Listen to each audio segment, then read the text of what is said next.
Live from the Maverik Center in West Valley City, it's Utah Grizzlies hockey, as it's the second of a three-game series between the Grizzlies and the Norfolk Admirals.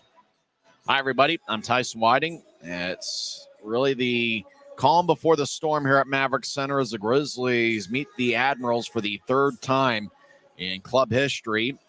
Well, the building is still buzzing feverishly over last night's comeback that we took a straw poll to try to figure out what to name the thing.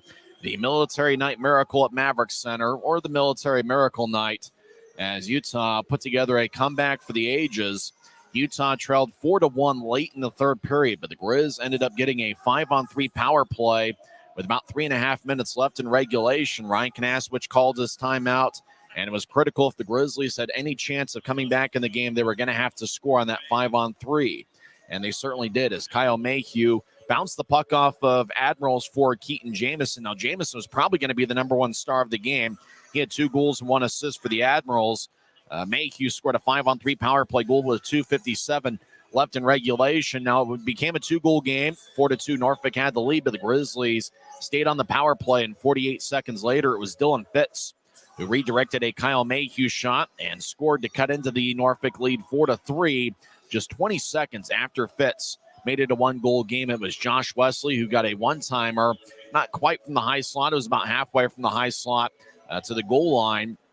He got a nice pass from Brandon Cutler, and Wesley fired away, and that completed a 3-goal in 68-second stretch, and the place was up for grabs as a 4-1 Norfolk lead quickly, and I mean very quickly, turned into a 4-4 tie. Game went to overtime. Both teams picked up a standing point.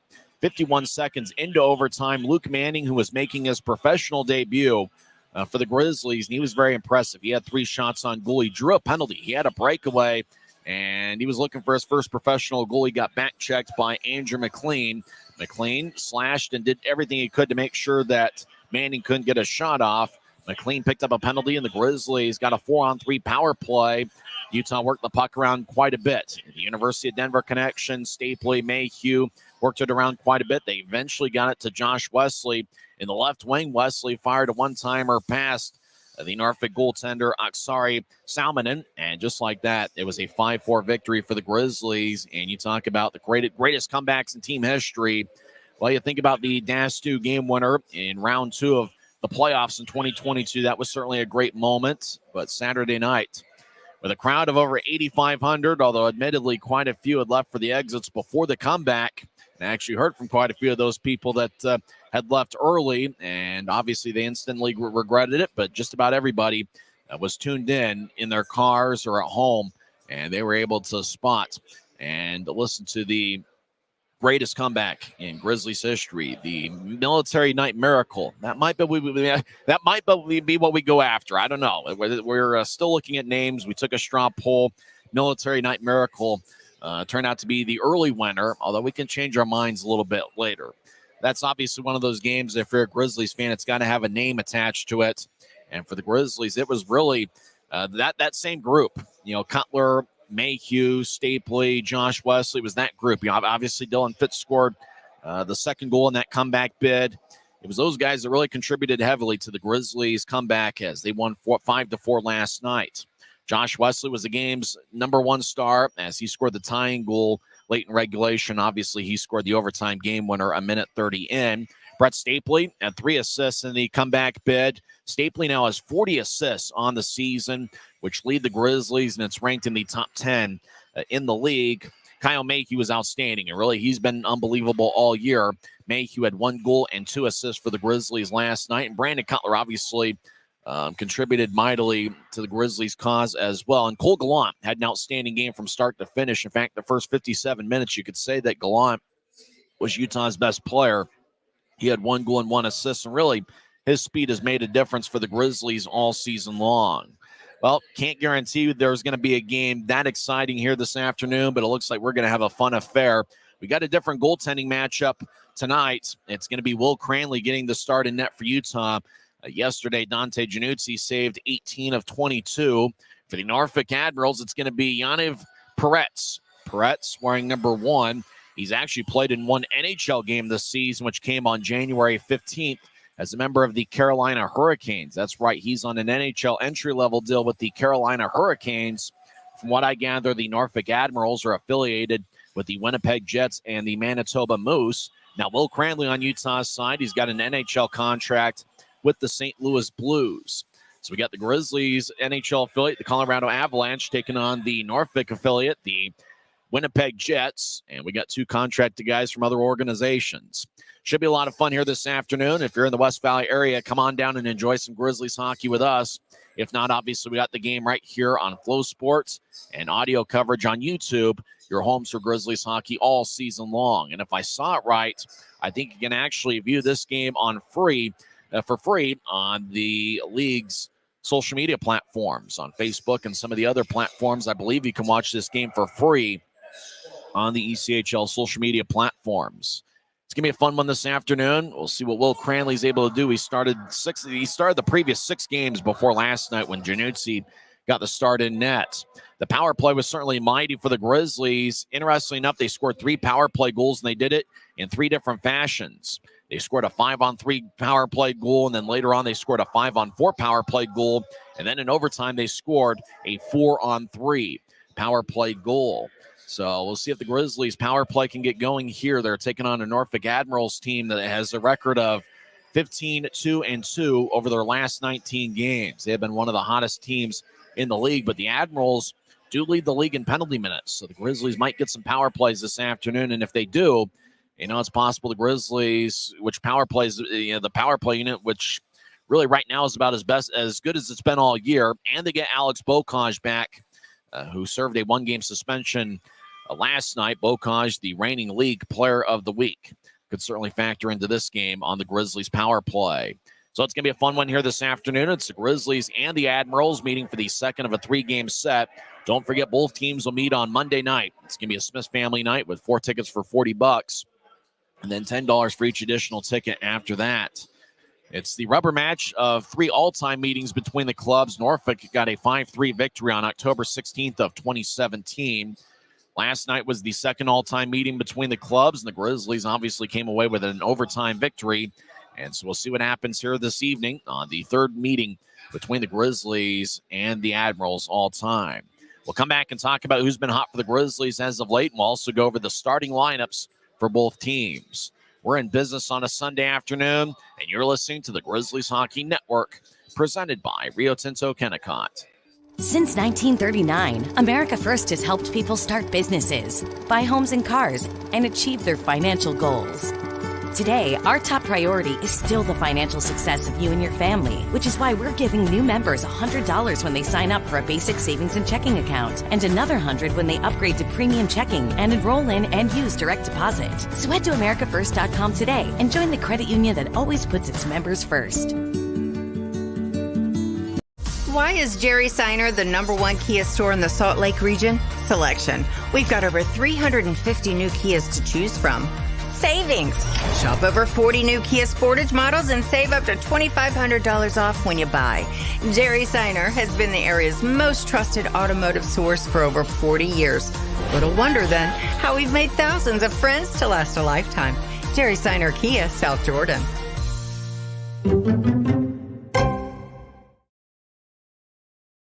Welcome back to Utah Grizzlies hockey. I'm Tyson Whiting. The Grizzlies really, as of late, have been the comeback kids. You think about the last 2 Saturdays, it's been 2 great comebacks. You think back to March 9th, earlier in the homestand, Utah overcame a 4-2 deficit in the third period as Brandon Cutler scored 2 third-period goals, and then Alex Bocage got the game winner in overtime, 2:53 in. Bocage had 2 goals and 3 assists, and Brandon Cutler obviously contributed mightily to that cause. And really, when the Grizzlies have had their comebacks this season, you could probably point to 5 or 6 games in particular where the Grizzlies have come from behind.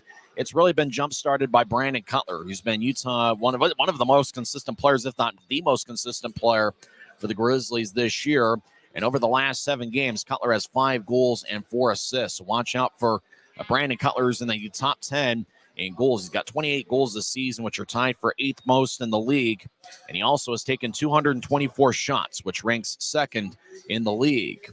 Brett Stapley, what can you say? He's got 12 points in his last 7 games, 2 goals and 10 assists. And he's really been the ultimate distributor for the Grizzlies.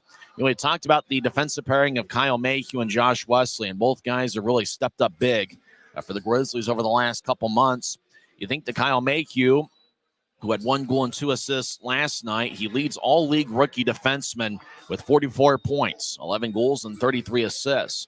Mayhew has a point in 5 of his last 7 games. I mean, as for Josh Wesley, he's kind of been on that shuttle back and forth from the Grizzlies and the AHL's Colorado Eagles, but Wesley, over his last 7 games, has 9 points, 4 goals, and 5 assists. And you think about Josh Wesley, you kind of think about that offensive production. He's been a strong two-way defenseman for the Grizzlies. He has 16 goals this season, which leads all league defensemen. And you can't forget about Dylan Fitz. Obviously, he scored the Grizzlies' 3rd goal and the 2nd goal in the comeback attempt. Fitz has 8 goals in his last 10 games, so watch out for Dylan Fitz. A lot of Grizzlies fans, they love the comeback and they love the drama. But I think they'd like to see Utah get off to a quicker start this afternoon. The Grizz are 13-0 when scoring first at home this season. The Grizz have done a great job protecting home ice as they've got a record of 18-9-1 here at home. But really a big reason as to why the Grizzlies are in a playoff spot right now, 4th in the Mountain Division. And last I heard, Allen is trailing Kalamazoo in an afternoon game today. Really a big reason as to why the Grizzlies have played good hockey over the last couple months and have jumped from last place in the division to where they are right now, where they're currently in 4th, has been their ability to win close games. Utah is 7-1-1 in 1-goal games at home this season. So watch out for that. And also watch out for the Grizzlies' power play. We mentioned the 3 power play goals they had in 3 different fashions late last night. The Grizzlies are 11-1 at home when they score a power play goal. So watch out for that. The power play can end up making a big factor and really making a big difference in tonight's game. Well, it looks like fans are still filing in here. If you're in the West Valley area, come on down and enjoy some Grizzlies hockey with us. Obviously, we got the game on Flow Sports as well as YouTube for the audio broadcast, your homes for Grizzlies hockey all season long. Well, we're grooving on a Sunday afternoon, and when we come back in 30 seconds, we'll go over the lineups for both teams. It's the Grizzlies and the Admirals coming up next on the Grizzlies Hockey Network. Smith's always gives you more ways to save on top of our lower-than-low prices. And when you download the Smith's app, you can enjoy over $500 in savings every week with digital coupons and earn fuel points to save up to $1 per gallon at the pump. With a Boost membership, you'll save even more with double fuel points and free delivery. Discover more ways to save big every day. Smith's, fresh for...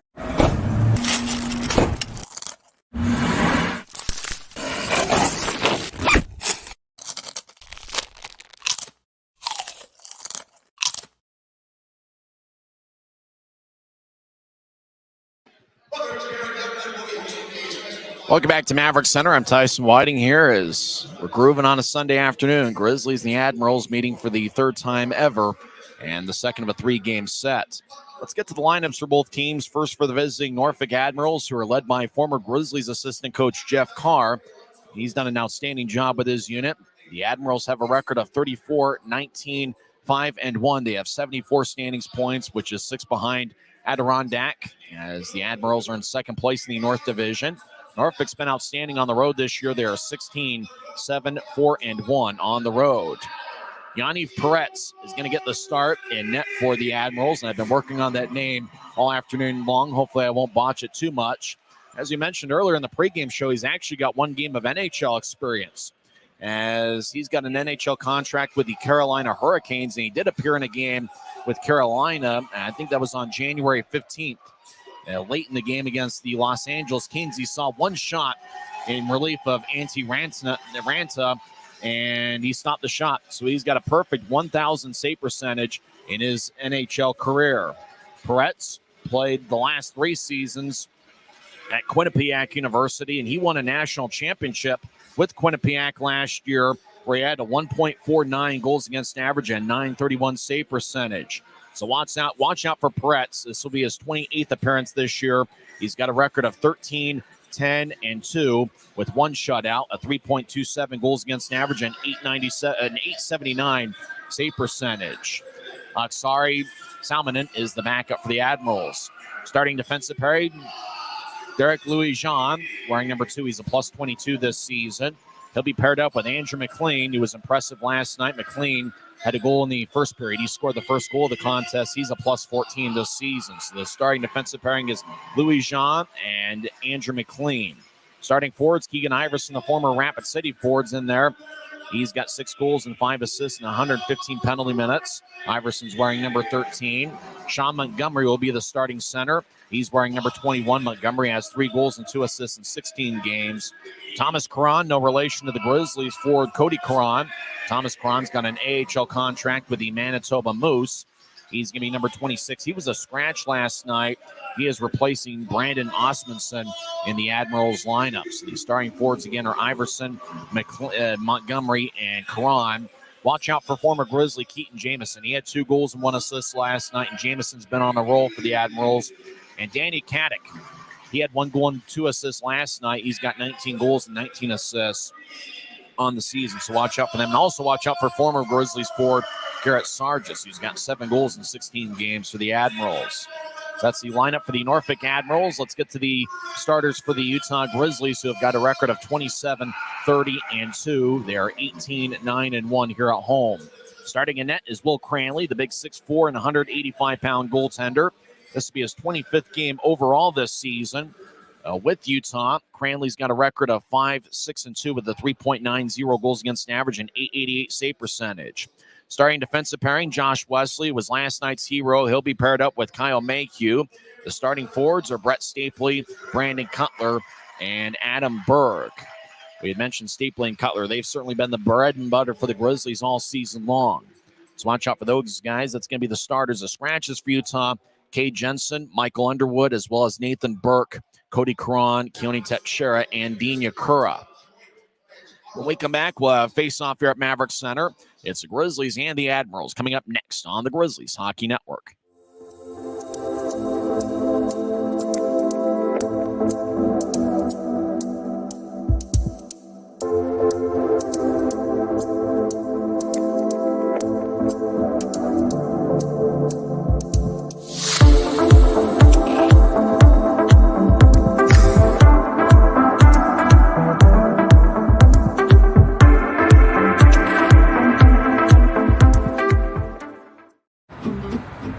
Thanks to Les Schwab Tires, I'm a confident backseat driver, but Mom's a little stressed about spending. Remember, breathe in. Now watch your speed and breathe out. Good. Even though we're watching our wallets, Les Schwab is still watching out for our safety. So turn here. Help keep drivers and backseat drivers safe with Les Schwab Tires. Why is Jerry Seiner the #1 Kia store in the Salt Lake region? Selection. We've got over 350 new Kias to choose from. Savings. Shop over 40 new Kia Sportage models and save up to $2,500 off when you buy. Jerry Seiner has been the area's most trusted automotive source for over 40 years. Little wonder then how we've made thousands of friends to last a lifetime. Jerry Seiner Kia, Salt Lake. At Black Bear Diner, you always get more. More choice, more amazing food, more value, from huge breakfasts to delicious lunches and hearty dinners. Black Bear Diner has more for you. So get more when you want it, the way you want it, and get it today. Good old-fashioned family food, Black Bear Diner. Black Bear Diner. From commercial to recreational truck accessories, Mountain Land Truck Outfitters has got what you need. Flatbeds, spray and bed liners, lifts and leveling kits, wheels and tires. Mountain Land Truck Outfitters proudly uses a brand you know and trust. And with our experienced, knowledgeable, and friendly staff, your visit here will be informative and enjoyable. Stop into our convenient location in Provo at 265 South 100 West or call 801-225-4637. At Black Bear Diner, you always get more. More choice, more amazing food, more value. So get more and get it today. Black Bear Diner.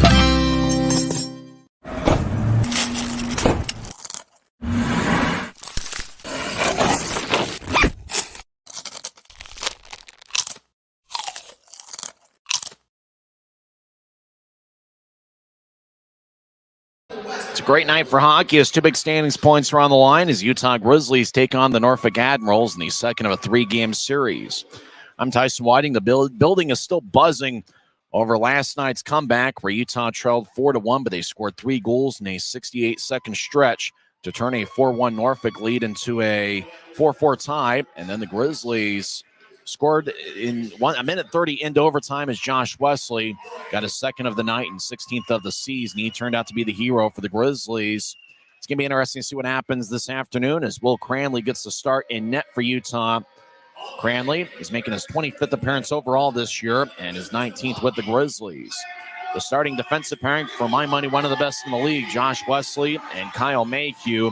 The starting forwards are Brandon Cutler, Brett Stapley, and Adam Berg. Stapley had 3 assists last night, and Cutler came up with a big assist. He has 28 goals and 20 assists this season.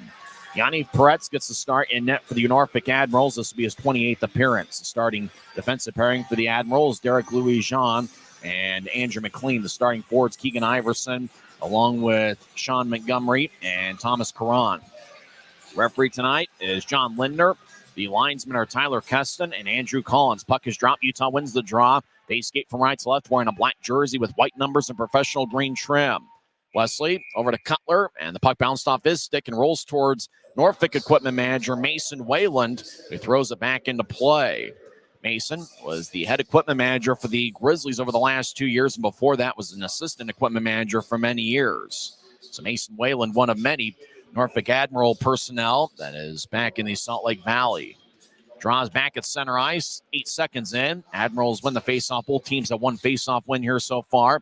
As Stapley will saucer it towards the near corner as the Admiral skating from left to right. McLean slides it towards the far side. Stapley in the area. It goes back to Thomas Caron, who feathers it along the near boards. Chasing after it's Mayhew. He'll backhand it across to Wesley as Wesley steers it to Stapley, who gets it towards Berg, who has a tap off his stick.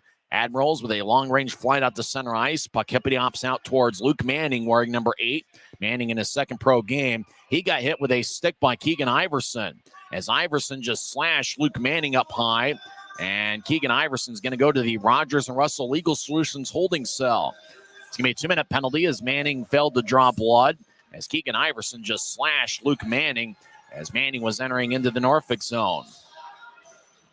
So the Grizzlies, who went 3 for 6 on the power play last night, they go to work here early on. Now Manning says, trying to show blood. The referee, John Lindner, is like, no, I already said it's a 2-minute penalty. Manning at the last second says, hey, look, I'm bleeding. It's the only time in the world where I think you want to draw blood is when you get hit with a high stick. And then you get an extra 2 minutes on the power play. Cutler will take the drives out there with Fitz and Wesley. Up top is the University of Denver connection. Kyle Mayhew and Brett Stapley. Both guys won a national championship in 2022. As the Admirals get it, Louis-Jean failed to clear it out. Cutler rolls it behind Norfolk's net to Fitz, who will back it to the far side for Stapley. Stapley skates towards the far corner. He'll push it back up top to Mayhew. Steers it back to Wesley left side. Wesley fakes a shot. He's being shadowed by Jean. Wesley feeds it to the near corner to Fitz, who moves it up top for Mayhew.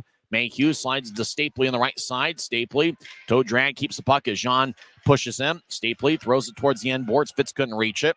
Wesley in the near corner, trying to get it back to Fitz. It's picked off. Admirals throw it to the left point. Mayhew keeps it in.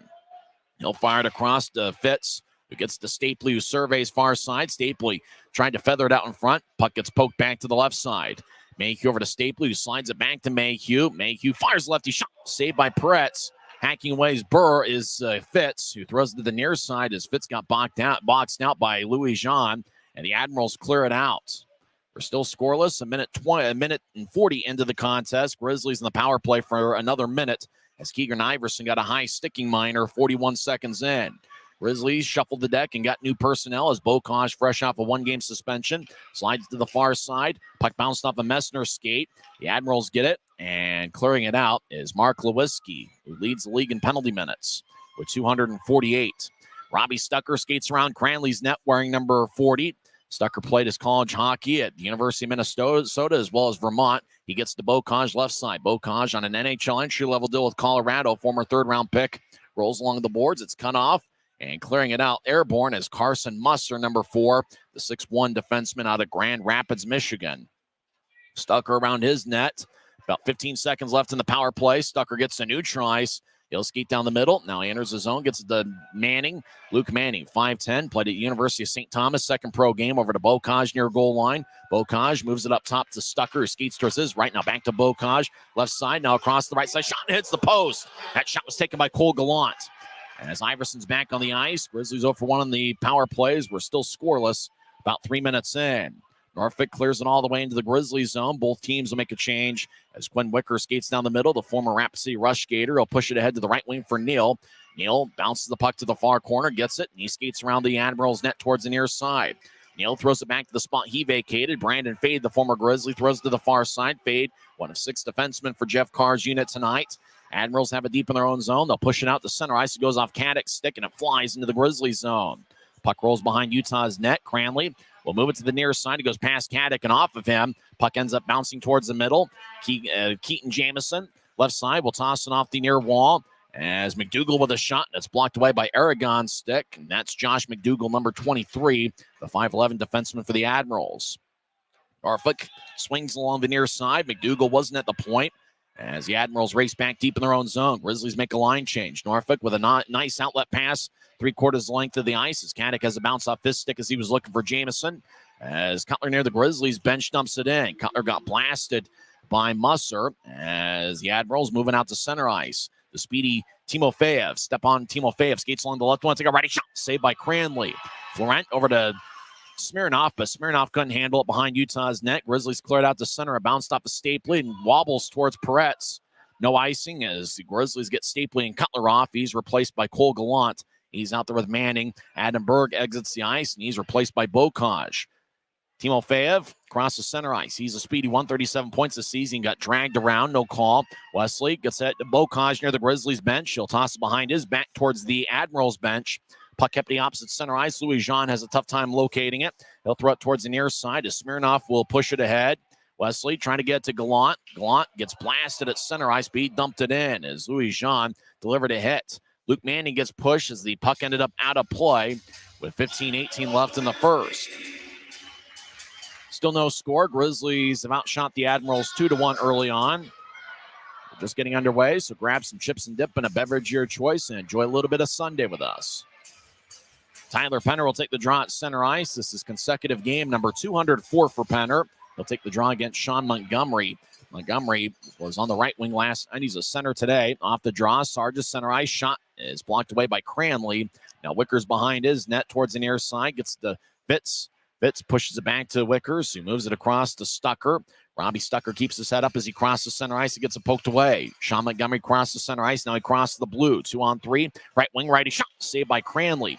Puck bounces in front of Cranley. Penner gathers it and throws to Fitz. Fitz skates along the left wing with good speed. He'll skate towards the near Seagal's got a shot. He scores! Dylan Fitz gets his 17th of the year, and the Grizzlies have taken a 1-0 lead. All right, Fitz now has a goal in back-to-back games, and this is 9th goal in his last 11 contests, so this being the 11th game.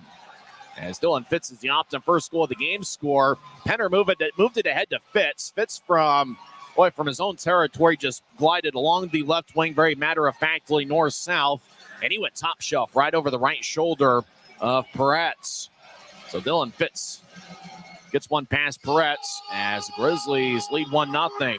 Utah's 18-3-1 when scoring first this year. As Grizzlies in the attack zone, right side as Bocage gets up top to Jordan Stone. Stone with a shot, kick saved by Peretz. As Stone looking for his first pro goal as he's out there with Jacob Semick, the Arizona State product. Rink wide pass to the right, bounces off of Smirnoff, stick at center ice. It flies into the Grizzlies zone. Semick head towards Neal. Max Neal still looking for his first pro goal. He'll saucer it ahead. Puck gets there under it. Bocage chases after it. He throws Connor Fedoruk over in the near corner. Puck behind Norfolk's net. It goes to the far side as Wesley gets it towards Messner. Messner slot lefty shot. Gets poked away as Neal got a piece of it. Norfolk up ahead. They cross center ice. Admirals step over the line and they skate in, but getting it poked away. As that was Thomas Cron trying to skate in. He got poked away as Bocage gets the neutralize. He crosses center. Bocage steps over the line near side, gets pushed along the boards, and he'll feather it towards the near corner. Berg in the area, so Stapley as both guys hack away. 3 Admirals in the area. Berg tries to hold his ground, but the Admirals push it ahead along the near side. Sargis has a bounce off of him. Stapley directs it towards Berg, who had to get away from the referee. Musser in the area. Cutler joins the play. Stapley near side will skate towards the point as he gets pushed in the back by Jamison. As Cutler, wearing an A on his sweater, skates towards the point. He goes past Mayhew and all the way into the Grizzlies zone. As Mayhew with good speed is getting challenged by Sargis. Mayhew gets there before Sargis. As Mayhew quickly gets around Sargis and another Admiral and Caddick. Mayhew skates towards the right side, takes a lefty shot that's blocked away by a stick as Mayhew is looking to go coast to coast. Sargis gets it to Caddick, who's a power forward at 6'5", 220 pounds, and plays a complete game. He'll throw it deep into the Grizzlies zone as both teams will reshuffle the deck personnel-wise. Wickers in front of Cranley's net as we're 7 minutes in. Utah leads 1-0 on Dylan Fitz's 17th of the year, with Penner and Quinn Wickers getting the assist. Wickers has an assist in back-to-back games. Admirals deep in their own end. John, diagonal pass to the right. Did Florent get a piece of it? The linesman says yes as Wickers chases after deep in the Grizzly zone. He falls down on his own as the Admirals, McLean, dance around the near corner. Now he skates towards the point. Now he feathers it towards the middle. Timofey over the righty shot that goes wide. Florent near side. Everybody hacking away. Puck squirts towards the far corner.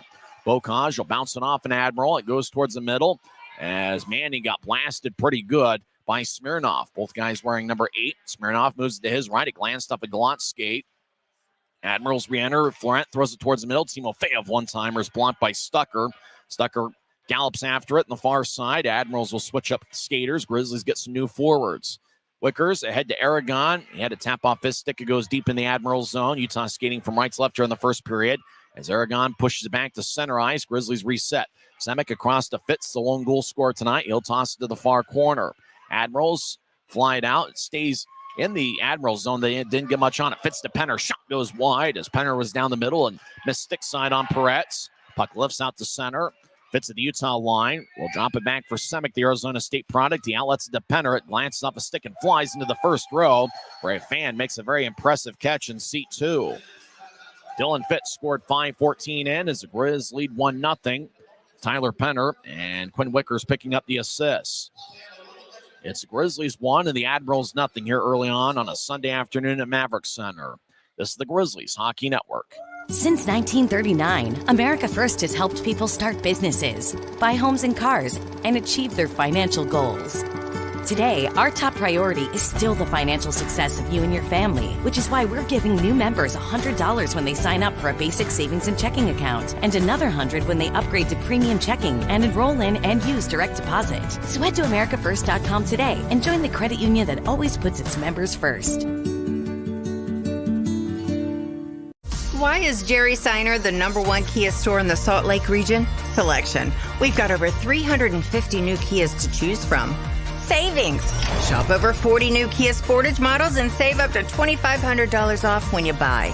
Jerry Seiner has been the area's most trusted automotive source for over 40 years. Little wonder then how we've made thousands of friends to last a lifetime. Jerry Seiner Kia, South Jordan.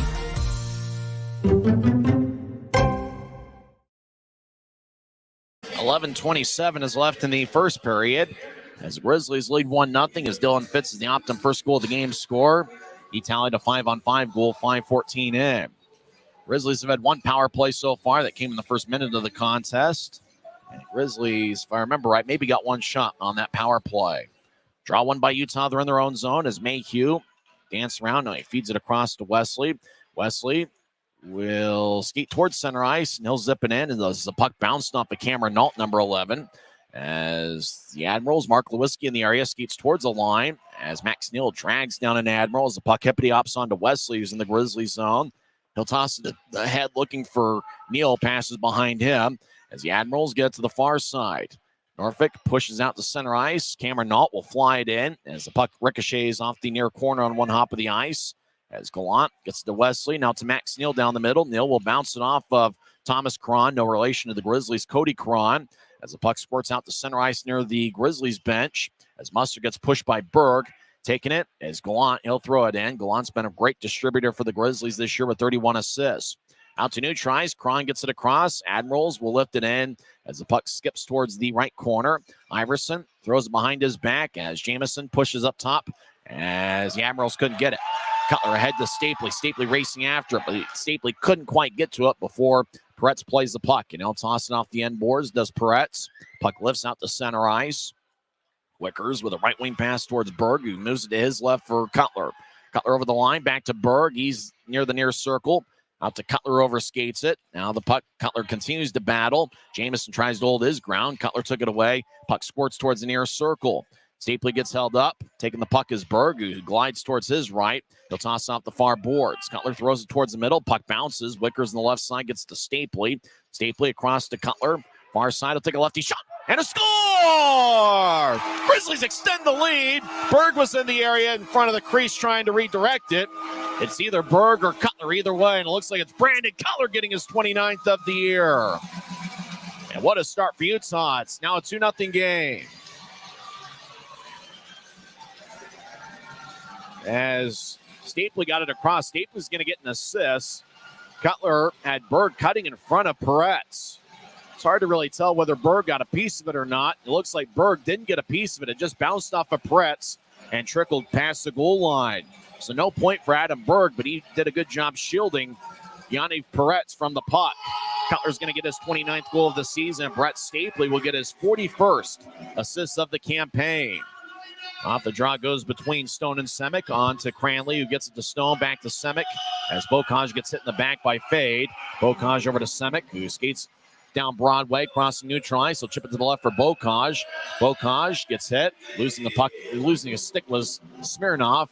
Puck along the end boards. Manning in the area, so is Gallant. As Norfolk zips it along the near wall, cutting off is Semick. He'll push it to the middle for Bocage. Lifts it into the near corner. Referee John Linder gets out of the way. As Luke Manning throws behind his back to the corner that he vacated. The Admirals get it. They skate from left to right. Admirals push it out to center ice. 2-on-2, they cross center. As Timofeyev steps over the line, he'll drop it off as the Admirals skate towards their right. As Florent swings and misses. Timofeyev with a shot that goes wide. Getting the puck back is Fedoruk. He'll feed it to the left point. Shot save. Rebound shot and a score as Timofeyev scores from in front of the crease. Glove side past Cranley as he gets his 12th of the year. And it's now a 2-1 game.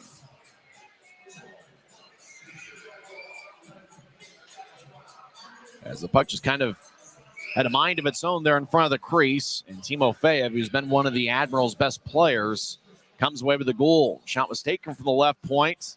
It bounced off a Stone onto Timofeyev. Just kind of a bad break for the Grizzlies as it hit off a Stone. Timofeyev was right there in front. Puck just kind of went towards him, and he was able to put it away. So it's now a 2-1 game with 8:48 left in the first. As both teams have combined for 9 shots, and 3 of them have found the back of the net. Mayhew will throw it into the Admiral zone. No icing as Garrett Sargis runs after it. Sargis collides with Aragon. Both guys have a lot of AHL experience or SPHL experience. Penner in the area hacking away. Far corner, they get it off a Musser skate. And on to Timofeyev, who's got outstanding speed. He's a native of St. Petersburg, Russia. Sargis will slide it ahead. Now left wing pass to Jamison, who steps over the line sporting a mustache. Jamison played in 71 games with Utah last year. He's played in all but one for the Admirals. He'll feed it out in front to Sargis. Shot saved by Cranley. Vitz gets it ahead to Aragon, who has a tap off the Jamison stick. Jamison gathers the puck at the Admirals' blue line. He'll toss it back to Musser. Musser with a rink-wide pass towards the right side, ricocheting off the near boards. Canik chasing after it. Wickers gathers the puck. He'll drop it off for Mayhew as Wickers lost his stick as he collided along the end boards on a nice hit by Canik. Mayhew crossing center ice. He crossed the red. Now he steps over the blue down the middle. Take a lefty shot. And it's blocked away by McLean's stick as Messner far side skates towards the far circle. Take a lefty shot. Saved by Peretz. It bounced off of him. John will tap it off the near glass. Wickers at center ice. Skates back towards his blue line. On to Iverson, who fires it in. Cranley gloves it and immediately drops it to keep play alive. Wickers ahead to Messner. Got a piece of it as the puck ends up deep in the Admirals zone. As McLean tosses off the side of his own net. Iverson over to Louis Jean. Louis Jean, a native of Montreal. He'll throw it to... It stayed in the zone with Max Neal along the near point. Lewinsky will toss it ahead. As Stucker's able to keep it in. Now the puck spurts back to neutral ice. Bocage glides towards his left. He'll get to Wesley, who steps over the line. Wesley skates towards the near corner. He's got 16 goals. He stops, pivots, and gets it towards Gallant. Make that Bocage. Bocage skates towards his right, lays it for Mayhew. Mayhew skates towards the near circle. Gets around McLean. He feathers it out in front, looking for Neal. And the net gets dislodged. There was a lot of traffic out in front of the crease. So Utah's second goal was scored by Brandon Cutler. 10-17 in with Adam Berg and Brett Stapley getting the assist. So Berg ended up getting an assist on that play. He's the one that ended up screening Peretz. And for Stapley, it's his 41st assist of the year. On the Norfolk goal, it was scored 11-12 in with Timofeyev getting his 12th goal of the season. Brady Florence and Keaton Jamison got the assist. For Jamison, that's his 23rd assist this year. And for Florence, it's his 11th. As Grizzlies win the neutral zone draw, Mayhew walks back in down the middle. He'll toss it off an Admiral skate. Berg chases after it deep. He collides with Brandon Fade, number 9. As puck out center ice, Timofeyev dances around. He gets spun by Stapley. As the Admirals fired onto Cranley, who gloves it, and he freezes as Florent was skating towards him. And the whistle blows with 6:32 left in the first. So looks like a pretty entertaining series. Norfolk's one of those teams that are a top 10 power play unit, and they're also a top 10 penalty kill unit. Grizzlies were able to get 37 shots last night, and that's a bit of a surprise since Norfolk is second in the league in shots allowed per game at 27.1. Admirals are averaging 3.5 goals per game, and they're averaging over 4 goals per contest over the last 10 games. Draws give me in the far circle of the Grizzlies zone. Luke Manning, who played at St. Thomas, had 7 goals this season. He's kicked out of the faceoff circle. The Western Michigan product, Cole Gallant, will take the draw against Penn State product, Dennis Smirnoff. Draw won by the Grizzlies. Josh Wesley on the far side. Saucers out to center ice for Manning. It glanced off his stick. Penalty is going to be called as Smirnoff tripped up Manning as Manning was trying to accept the puck. The whistle blows, and looks like either Smirnoff or Brandon Fade. It looks like Brandon Fade, number 9, goes to the Rogers and Russell Legal Solutions holding cell. Fade will serve 2 minutes. He played for the Grizzlies in the 2020-21 season. Before that, played with Rapid City. As Fade just recently signed with the Admirals. Fade gets the penalties. He tripped up Luke Manning. Fade played in 33 games for the Grizzlies in the 2020-21 season, had 5 assists. Draws in the near circle. Utah's 0 for 1 on the power play here tonight. Grizz on the season are 20.1%. Admirals are a top 10 penalty kill unit in the league at 81.2%. Grizzlies win the draw. Stapley throws to the middle for Cutler as a tap away by Louis Jean. Puck goes to Stapley right side over to Mayhew. Back to Cutler across to Wesley. Wesley fakes a one-timer, throws it towards the net, and it glanced off a skate. Louis Jean over on the near side. Jamison battles with Wesley. Jamison acts away near goal line. Admirals gather it. Josh McDougall will tap it off the side of the net. It rolls towards the far corner. And the Admirals will slice it all the way deep into the Grizzlies zone. Cranley cuts it off over in the near corner, and he'll drop it for Mayhew. Admirals make a line change. Grizzlies keep the same 5-man unit out there with Wesley, Mayhew, as well as Stapley, Cutler, and Fitz. Cutler left wing gets to Wesley, who steps over the line. Wesley along the near boards gets held up by McLean. The Whiskey hacking away. Stapley in the area. 2-on-2 scrum over in the near corner. Fitz joins the play. Puck goes to the Admirals, and the Whiskey clears it out. As the Admirals will switch up skaters, and the Grizzlies reshuffle the deck as well. As Mayhew, the last of the Grizzlies out there on this shift, as he'll skate to neutralize. He'll drop it off before coming off the ice as Mayhew's replaced by Stucker. Bocage over to Manning, who steps over the line. Manning over towards the near side. He collides with an Admiral, and that's Fedoruk as the Admirals clear it out as it bounced off a Stucker stick. Cranley about 20 feet in front of the crease will drop it for Stucker as there's 35 seconds left in the power play. Grizzlies get to Glon, who moves to his left for Manning. Manning left wing will fire it in as Messner, far corner, gets challenged. As Iverson gets held up by Messner. Bocage delivers a hit on Iverson. As Gallant right wing shakes and bakes. Now gets to Bocage, who slides it out towards Messner. And the puck fidgets to Stucker. Now Gallant right side gets it. He'll skate towards the circle with speed. He'll feed it up top to Stucker. Stucker right side takes a righty shot. Gets redirected and goes wide. Manning was in the area with Caddick. The Admirals will bounce it off of Stucker as the puck wobbles towards the Utah blue line. Cranley slams a stick to the ice as the Admirals are back at full strength. Utah's 0 for 2 on the power play, but the Grizzly 2-1 with 4:15 left in the first. Grizzlies ahead to McMessner near Utah's bench. Tried to nudge it to Bocage, and it's poked away. Bocage will come off at the end of a shift. 4:07 and counting left in the first. Utah leads 2-1. Ahead, the Admirals crossing center ice. Smirnoff steps over the line. He gets a one-handed away. Left point, Admirals keep it in the zone. As Timofeyev with a shot that's blocked by Semic. Utah lifts it out to center ice. It's gloved and dropped by Aragon, but taking it away is Musser. Musser ahead to the Norfolk line as the Admirals skating from left to right here in the period. Timofeyev will skate behind his net and Peretz and stop as the Admirals will spread the ice. Timofeyev down the middle, fakes to his right, and he'll move it to his left as the Admirals will zing it ahead. Now across towards Smirnoff. He danced around the near goal line. He'll feather it up top. Admirals face a shot, and Timofeyev takes it. It's kicked away by Cranley. Smirnoff over on the near side as Grizzlies clear it out to center. Norfolk, right wing. Timofeyev steps over the blue line, drops it off for Musser. Musser's a good-sized guy, wearing number 4. He'll throw it around Utah's net. Smirnoff chases after it. He gets it tapped away by Mayhew. Puck lances off a skate, and Stapley throws to Mayhew in the far corner. Grizzlies still in their own end as Mayhew will bank it off the far boards. Puck is overpowered out to center ice as Neal delivers a hit and drags down an Admiral. Cutler steps over the line down the middle. Now he glides over and throws the puck to the far corner. He chases after it as he continues to battle. Right side, Wickers gets it poked away. Chasing after it, Wickers gets it at the Utah line. He'll nudge it ahead to Cutler and moves to his left. Mayhew down the middle, crosses center ice, and he'll shovel it in. As puck deep in the Admiral zone, it rolls towards the near corner. Stapley in the area, gets towards Lewiski as Norfolk crosses center ice. Montgomery throws it in. Puck rolls towards the far corner. Stucker gets a good shoulder check from Montgomery. Left wing lefty shot goes wide, taken by Lewiski. Fade, right side, gets it across. McLean, left point shot, kick saved by Cranley. Rebound goes to Wesley. 2:10 and counting left in the first as Wesley will bank it off a stanchion. Puck heppity ops towards the near circle. Stucker throws to the corner. He chases after it. Wesley near side gets held up by Montgomery. Stapley gets a good push by Lewiski, but gets it towards Stucker down the middle. Stucker around center ice, throws to his right. Cole Gallant gets around the Norfolk defense. Backhand shot, saved by Peretz. As everybody hacking in front of the crease. Puck's still alive. Peretz on his backside, he gets back to his feet. Peretz's stick goes flying towards the near boards. 2-on-3 battle along the near side. As Manning trying to hold his ground as he gets pushed by Fedoruk. As a scrum squirts towards the near wing, just outside the corner as Berg will exit the ice. Fade comes out with a puck. Brandon Fade, already's got a penalty tonight. He'll saucer it ahead right wing to Cameron Nault, who fires it to the far corner on the left side. Sargis in the attack zone, left wing, backhands it across, it goes wide. Nault kicks it out in front, it bounced off a Semic back to Nault. Nault throws to the far corner.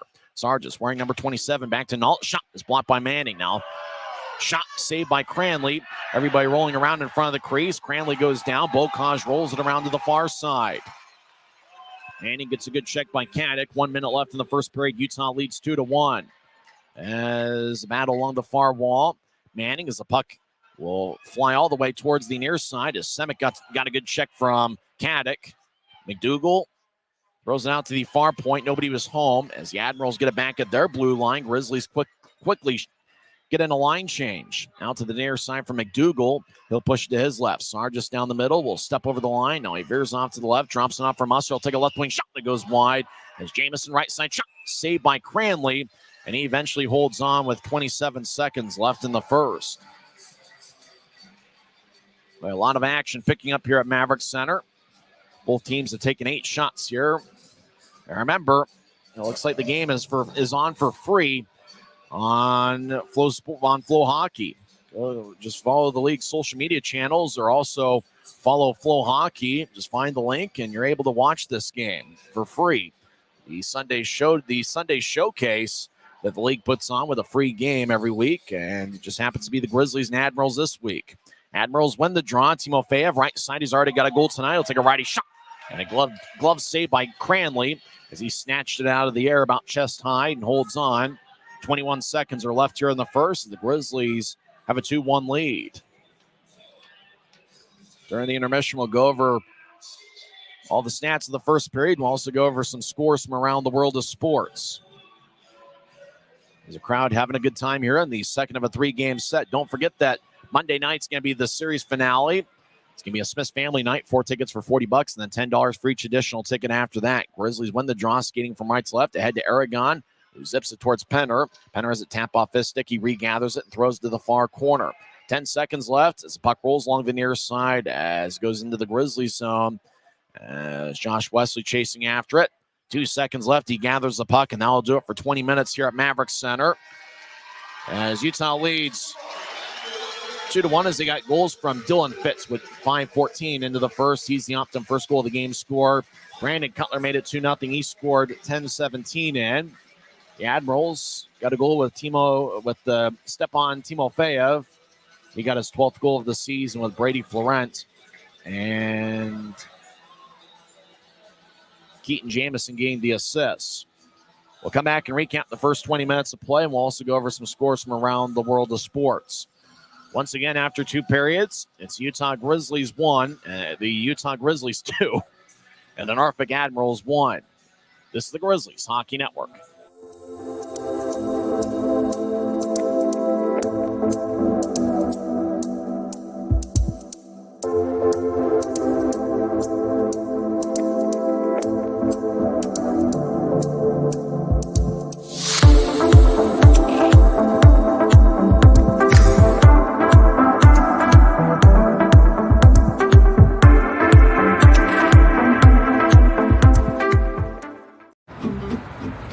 Select Schwab tires. I'm a confident backseat driver, but Mom's a little stressed about spending. Remember, breathe in. Now watch your speed and breathe out. Good. Even though we're watching our wallets, Les Schwab is still watching out for our safety. So turn here. Help keep drivers and backseat drivers safe with Les Schwab tires. Why is Jerry Seiner the #1 Kia store in the Salt Lake region? Selection. We've got over 350 new Kias to choose from. Savings. Shop over 40 new Kia Sportage models and save up to $2,500 off when you buy. Jerry Seiner has been the area's most trusted automotive source for over 40 years. Little wonder then how we've made thousands of friends to last a lifetime. Jerry Seiner Kia, Salt Lake.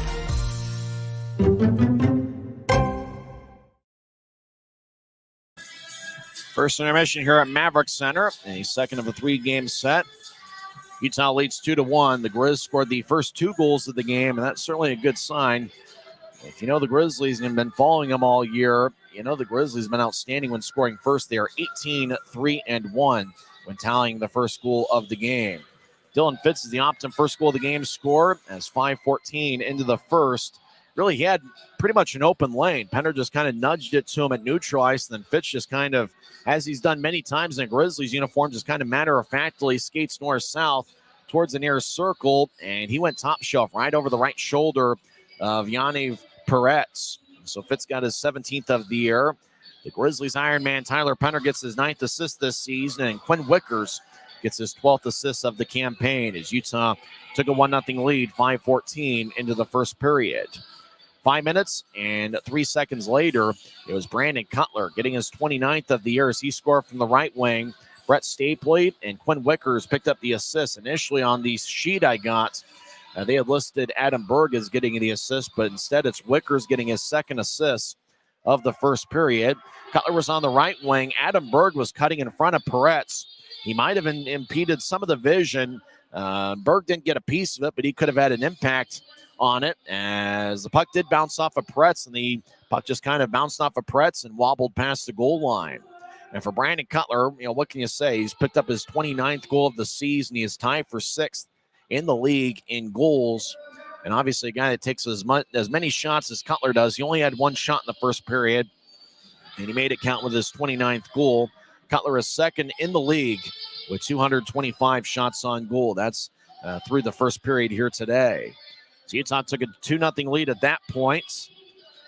The Admirals got on the board about a minute later, 11-12 into the first, as the original shot was taken from the left point. I think that was Brady Florent that took the shot, and the puck just bounced off a stone, and it took a great hop for the Admirals. It just kind of hit off a stone skate and just directly went towards Stepan Timofeyev. And then Timofeyev was in the slot. He was all alone. Once he got the puck, he just fired a pass Will Cranley glove side, and that cut into the Utah lead, making it a 2-1 game. Timofeyev with his 12th goal of the season. Keaton Jamison, the former Grizzly, got his 23rd assist of the year, and Brady Florent also picked up an assist, and that is his 11th of the season. And nobody scored the rest of the first period. We had one penalty on each side. Keegan Iverson. Actually, both penalties were on the Admirals. Keegan Iverson got a high sticking minor 41 seconds in. And then the Admirals' second penalty was Brandon Fade, who got a tripping minor 13:37 into the first period. Norfolk ended up out shooting Utah 10-8 in the first period as the Admirals had the last two shots of the frame. Will Cranley for Utah stopped 9 of 10. For Norfolk, it was a 6 of 8 performance by Yaniv Peretz through one period. Peretz played one NHL game 2 months ago with the Carolina Hurricanes, and he saw one shot against the Los Angeles Kings and made a save. So Peretz has one game of NHL experience under his belt. He's under an NHL contract with the Carolina Hurricanes. Of the 8 shots Utah took in the first period, Dylan Fitz leads the way with 2, and then 6 other Grizzlies with 1 shot. It's a Coca-Cola can race here at Maverik Center. All 4 cans have 1 win in the tradition that's lasted all of 9 days. Fanta's off to a quick lead. Coca-Cola's in second, Diet Coke in third, and Sprite in fourth. Diet Coke passes Coca-Cola as Fanta gets around the turn. As Fanta, Diet Coke pushes Fanta in the back. Fanta keeps his feet as they go to the left side behind the net. Fanta, Diet Coke leaning on Fanta's left side of his can. As Diet Coke running slowly, Fanta's also running pretty slowly. As Fanta, Grisby stops everybody. He stops Fanta. Grisby made a mistake stopping Fanta. Now Fanta races into the attack zone right side. He tries to get around Sprite. Fanta gets around Sprite. Fanta and Sprite, it's a dead heat. Who's the winner? I think it's Fanta. I think at the end, Fanta crossed the line and is the winner in the Coca-Cola can race. So that breaks the 4-way tie. All 4 cans had 1 victory coming into play this evening, and Fanta, in a last-second barrage, got the victory over Sprite. Boy, hopefully Sprite's okay. They fell on their can there right at the very end. As Sprite trying to make that fever pitch, Fanta cut right in front of them. Sprite took a spill. Crossing the finish line, I believe Fanta's the winner, unless Sprite's got long arms and was able to reach their arm over there and cross the finish line before Fanta. That's the Coca-Cola can racer at Maverik Center, the newest and greatest attraction that has lasted all of 9 days. And we can officially give the victory to Fanta as they now have 2 victories. Coca-Cola, Sprite, and Diet Coke are each in a 3-way tie for second place. Well, it's a big game for the Grizzlies in terms of the playoff race. It's game 60 of 72 for both the Grizzlies and the Admirals. Norfolk right now is in second place in the North Division. For the Grizzlies, they are in 4th place right now, 1 point ahead of the Allen Americans. And when we come back to the Rio Tinto Kennecott intermission report, we will go over some scores from around the league, as well as what's going on with the Allen Americans, as their game just went final against the Kalamazoo Wings. The Grizzlies lead the Admirals 2-1, and if you're scoring at home, Fanta got the victory in the Coca-Cola can race. This is the Grizzlies Hockey Network. At Black Bear Diner, you always get more.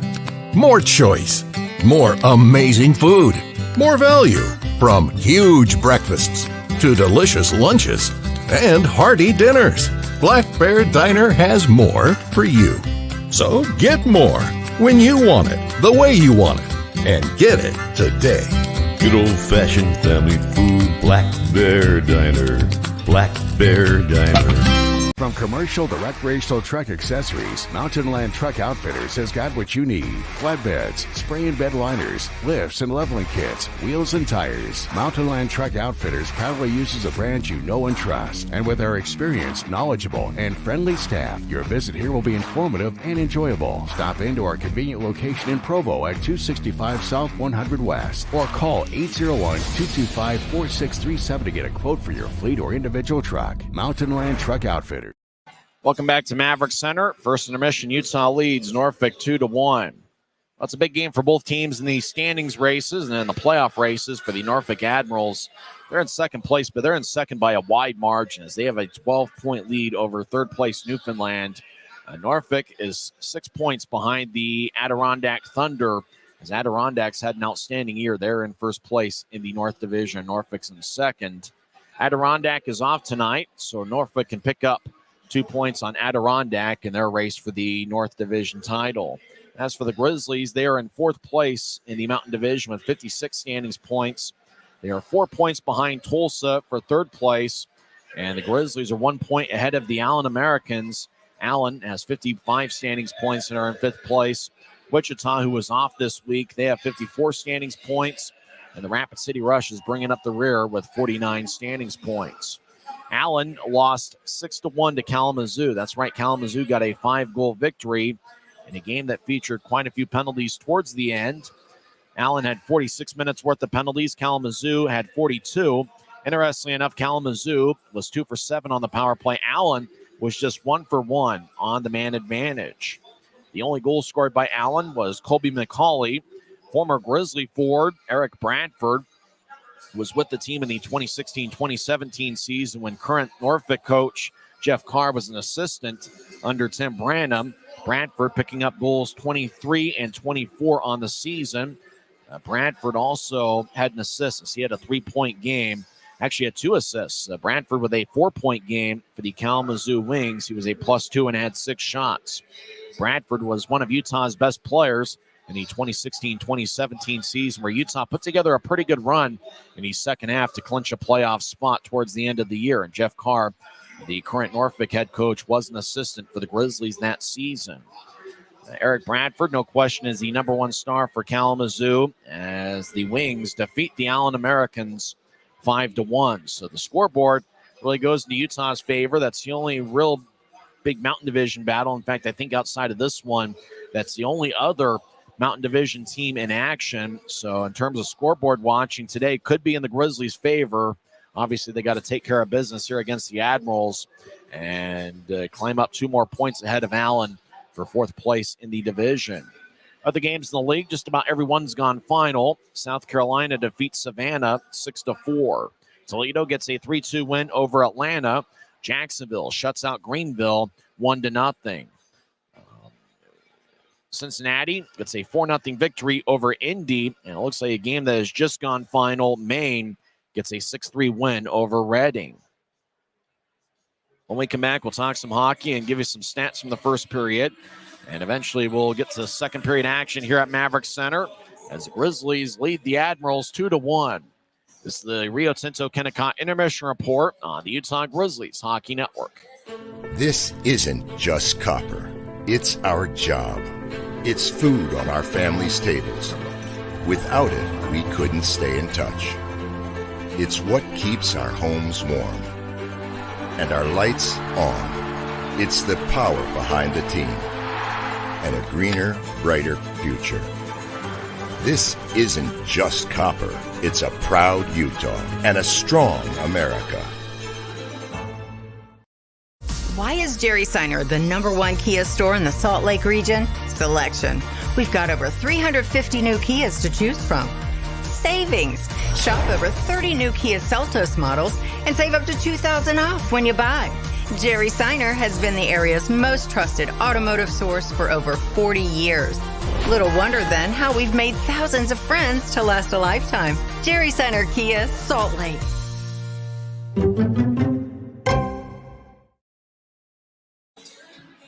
Welcome back to Maverik Center. I'm Tyson Whiting. Utah leads 2-1 after 1 period. One game of the NHL's already gone final.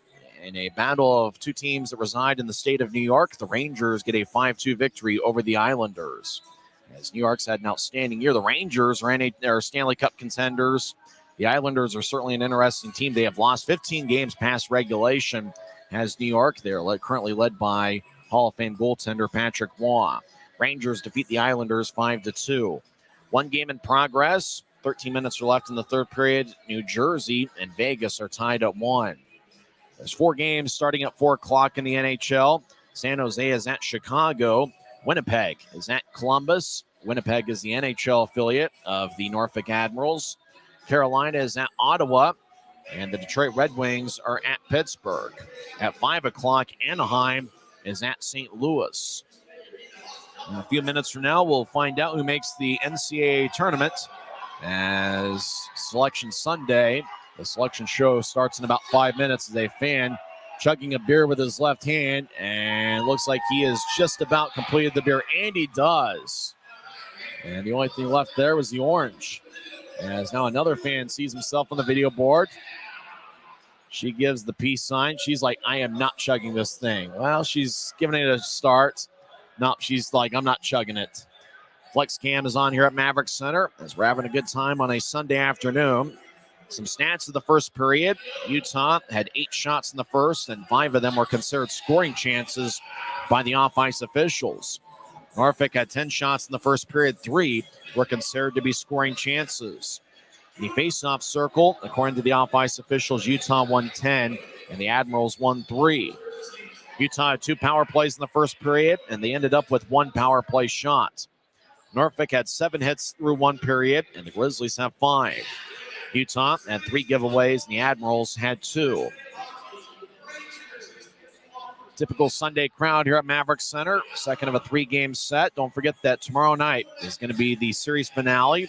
It's going to be Smith's Family Night with 4 tickets for $40 and then $10 for each additional ticket after that. Next weekend, the Grizzlies will be in the Black Hills for the only series meeting on the road against the Rapid City Rush. That's going to be a series that's going to be this upcoming Friday and Saturday at 7:05. Sunday will be at 4 o'clock as the Grizzlies take on the Rapid City Rush. Utah is 4-1-1 against Rapid City this season. Those are certainly going to be big standings points as Grizzlies have 5 road games left in the regular season. And, of course, you look at the overall record of 9-21-1 on the road. It's certainly not impressive. But remember, the Grizzlies lost their first 11 games on the road. After that, the Grizzlies really held their own and have won just enough road games to stay in the Mountain Division playoff race. We'll come back here and have second period action at Maverik Center as the Grizzlies lead the Admirals 2-1. This has been the Rio Tinto Kennecott Intermission Report on the Utah Grizzlies Hockey Network.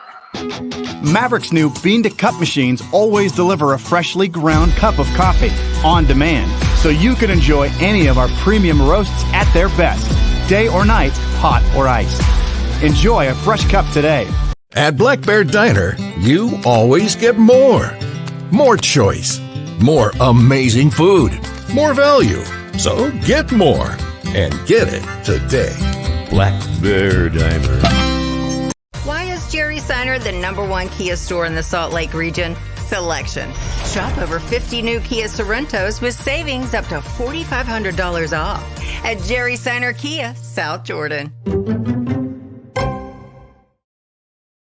Utah leads 2-1 heading into the second period.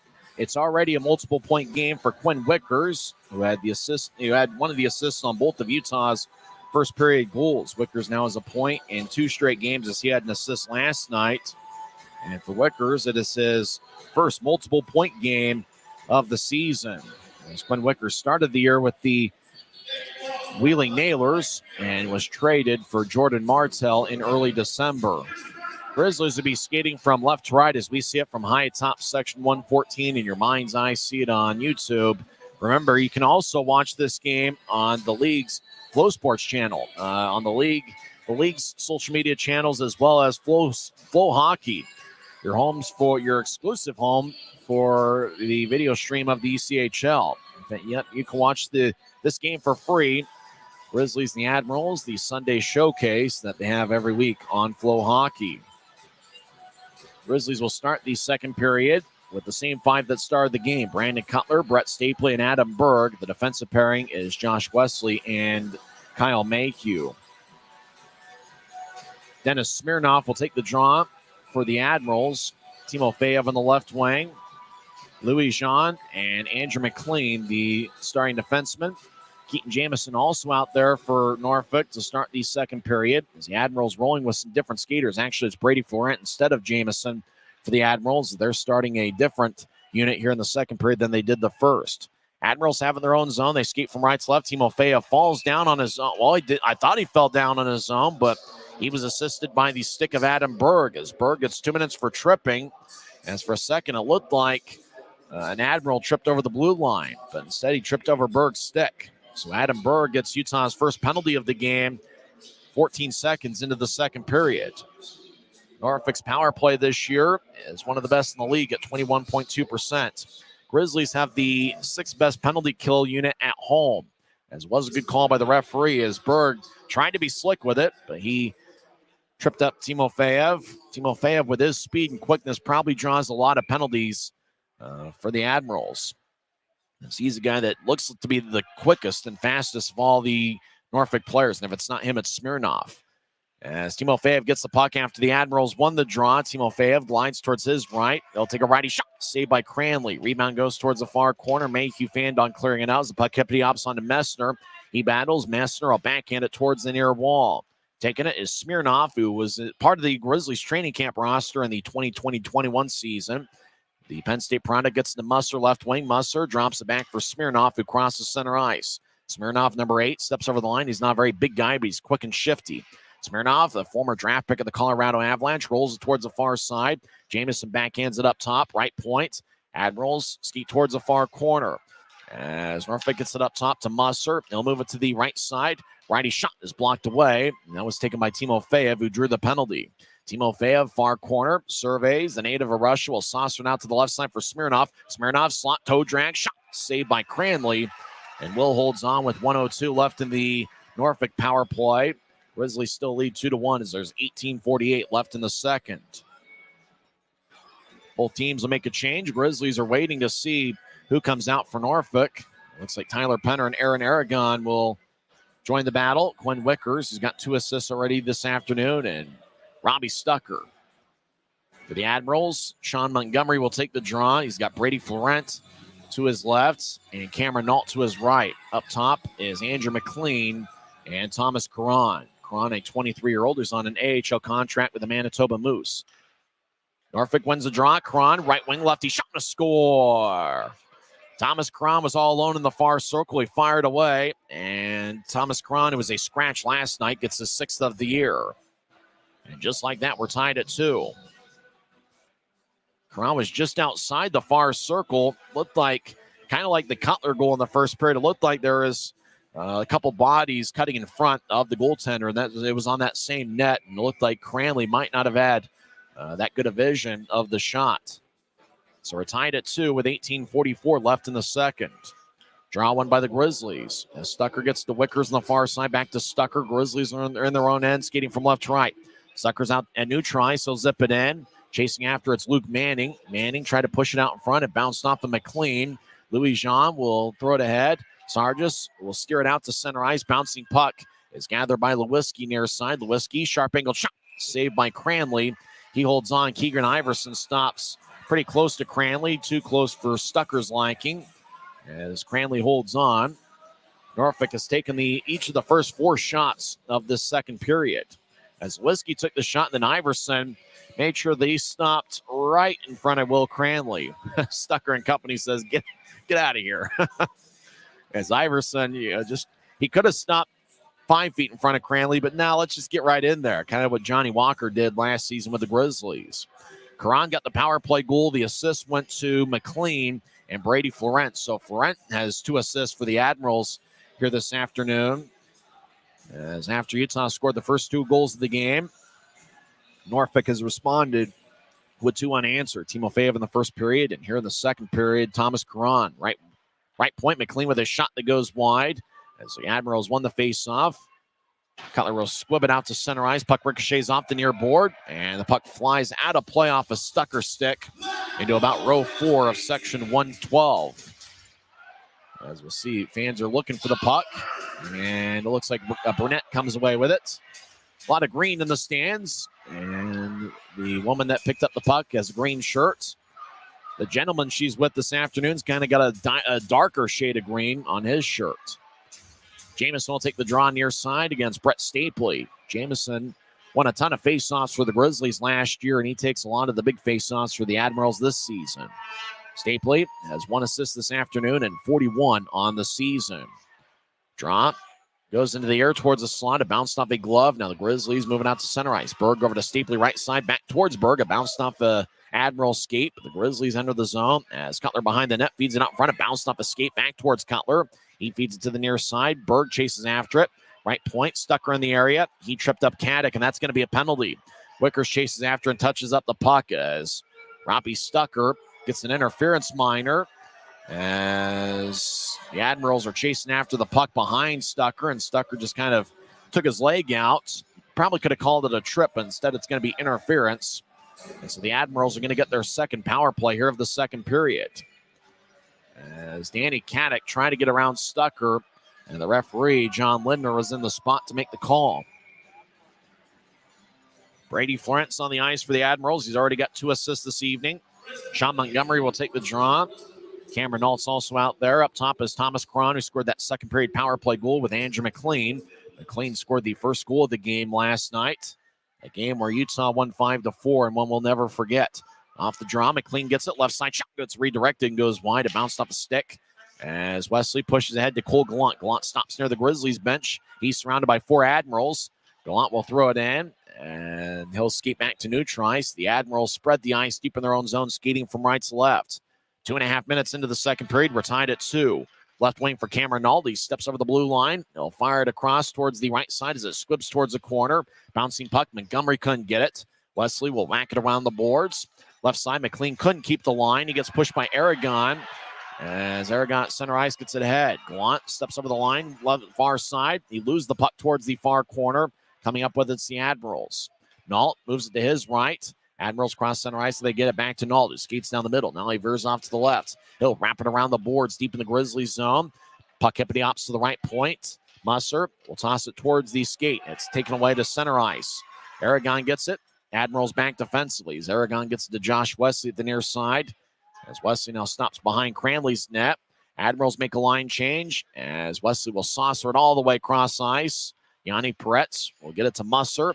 He'll feed it to the near side. Does Musser to Smirnoff. Rink-wide pass connects to Jamison, who steps over the line. He gets to Smirnoff on the left point. Smirnoff shovels it out airborne towards the right point. Musser fires a lefty shot. Saved by Cranley. And he holds on as Musser fired away from the right point. Was hoping for the best, but Cranley gathered it with 34 seconds left in the Norfolk power play. There's 16:20 left here in the second period. A lot of action here early on. 2 pretty good teams. 2 teams where if the playoffs start today, they would be in. For the Admirals, it's really been an outstanding stretch. They are 15-2-2 over their last 19 games. And despite the loss last night, the Admirals really played well for about the first 7 minutes of the game. Grizzlies win the draw, and Wickers clears it out. Wickers with 2 assists already. He was a teammate with Admirals forward Keegan Iverson for the Rapid City Rush for a couple of years. As Musser gets to center ice, he's been an impressive skater. He'll drop it off for Timofeyev, the fastest of them all for Norfolk. He'll step over the line. If he's not the fastest, it's Smirnoff who's on the ice right now. Timofeyev, near side shot, saved by Cranley. Timofeyev behind the net, trying to shovel it out in front. Wickers gets it and clears it out. Robbie Stucker stands up. He comes out of the penalty box right now as we're back to full strength. Left wing pass to Caddick. He'll skate towards the near corner. He'll roll it around the boards. Timofeyev in the right point. Rolls it back around to Caddick, who's behind Utah's net. Caddick gets pushed in the back by Semick, but he'll back in it up top. Fedoruk, left point, will toss it off the end boards as he puts a dent towards the Hercules sign behind Utah's net. Sargis backhands it in deep as behind the net, Caddick gets spun around by Semick's stick. Cutler gives Sargis a good shoulder check. Those guys were teammates with the Grizzlies 2 years ago. Sargis skates towards the middle with the puck. He lumbers, gets it to Fedoruk. Now slot, righty shot is blocked away. That shot taken by Brady Florence. Grizzlies will pitchfork it out to center ice. Wickers gets it. He skates around an Admiral. Wickers stops before he gets to the corner. Drops off for Stapley, who couldn't reach it down the middle. Admirals near side. Pushing out to center ice. Cutler challenges. Puck ends up with Stapley, who saucers to his left for Cutler. Cutler over the line, down the middle. Take a lefty shot. That bounces off of Brett's shoulder and taps off the end glass. Brady Florent, already 2 assists tonight, and he'll saucer it as the puck gets there under it and skips towards the near boards near Utah's line. Wesley gathers it. He'll steer it ahead. Stapley crossing center ice as he'll yank it towards Neal. Right side, lefty shot. Saved by Peretz, and he holds on. Max Neal still looking for his first pro goal, wearing number 6. He had 10 goals with the University of Waterloo earlier this season. So it's going to be an offensive zone draw for the Grizzlies. The Max Neal shot was the first taken by Utah here in the second period. Admirals controlling the shot count here this afternoon, and that's pretty much the normal for Jeff Carr's units. The style of play the Admirals play is pretty similar to what you would see from a Tim Branham coach team. As Jeff Carr Worked with Tim Brandon for a year with the Grizzlies as an assistant before becoming head coach of the SBHL's Knoxville Ice Bears. Grizzlies won the draw. Wesley throws it towards the end boards. Utah gets held up. Gallant in the area. Puck squirts towards the near side. Thomas Cron has already got a goal tonight. Moves to his right as Lewinsky skates down the middle. Now he veers off to the right. Lewinsky, sharp angle shot. Kick saved by Cranley. Now Iverson left side shot. Saved by Cranley. And no blocker out towards the end wall. Wesley out to Gallant, who might be the fastest of all the Grizzlies. Right wing pass connects to Messner. Messner skates towards the right circle. Centers to Bocage. Take a righty shot. Kick saved by Peretz. As Iverson tried to clear it out and got Messner in the face, but the call wasn't made for a high stick. Messner will skate towards the bench. Grizzlies trainer Colin Lee will look after him. Timofeyev steps over the blue line, glides towards his right. He'll skate towards the middle, getting around Stone. Righty shot saved by Cranley. Louis Jean gets up top towards Musser. Now back to Jean near goal line. Takes a shot and it kicks off a skate. And that was Stone's skate as the puck rolls towards the far side. Gallant got dragged down in the far corner, and the penalty is going to be called. It looked like the Admiral just took Cole Gallant and threw him to the ice. So Utah's going to get a power play when we come back in 1 minute. 13:34 is left in the second period. It's the Grizzlies 2 and the Admirals 2. This is Utah Grizzlies hockey presented by Rio Tinto Kennecott. Since 1939, America First has helped people start businesses, buy homes and cars, and achieve their financial goals. Today, our top priority is still the financial success of you and your family, which is why we're giving new members $100 when they sign up for a basic savings and checking account, and another $100 when they upgrade to premium checking and enroll in and use direct deposit. So head to americafirst.com today and join the credit union that always puts its members first. Why is Jerry Seiner the #1 Kia store in the Salt Lake region? Selection. We've got over 350 new Kias to choose from. Savings. Shop over 40 new Kia Sportage models and save up to $2,500 off when you buy. Jerry Seiner has been the area's most trusted automotive source for over 40 years. Little wonder then how we've made thousands of friends to last a lifetime. Jerry Seiner Kia, South Jordan.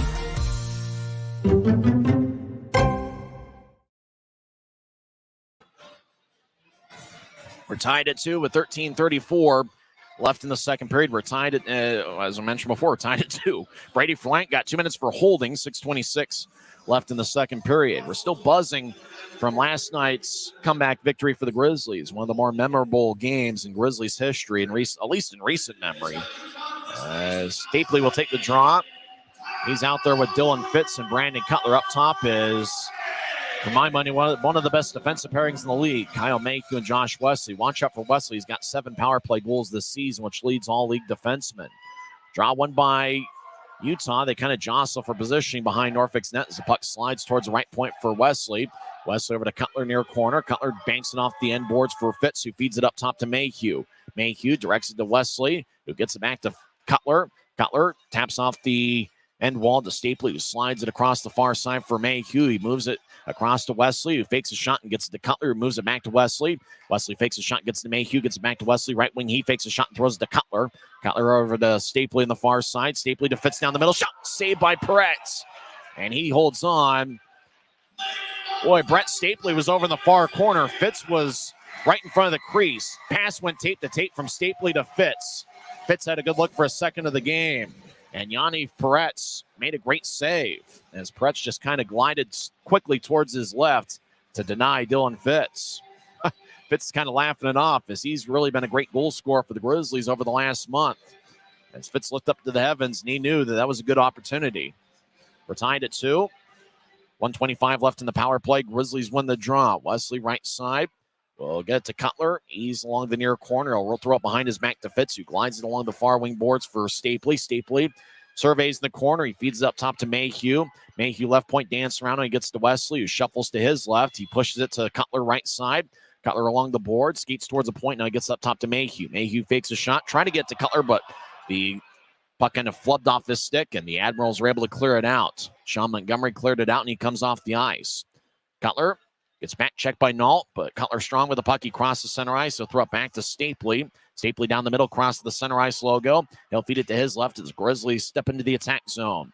Wesley dances around. He'll shuffle it towards Stapley. Stapley gets up top to Mayhew.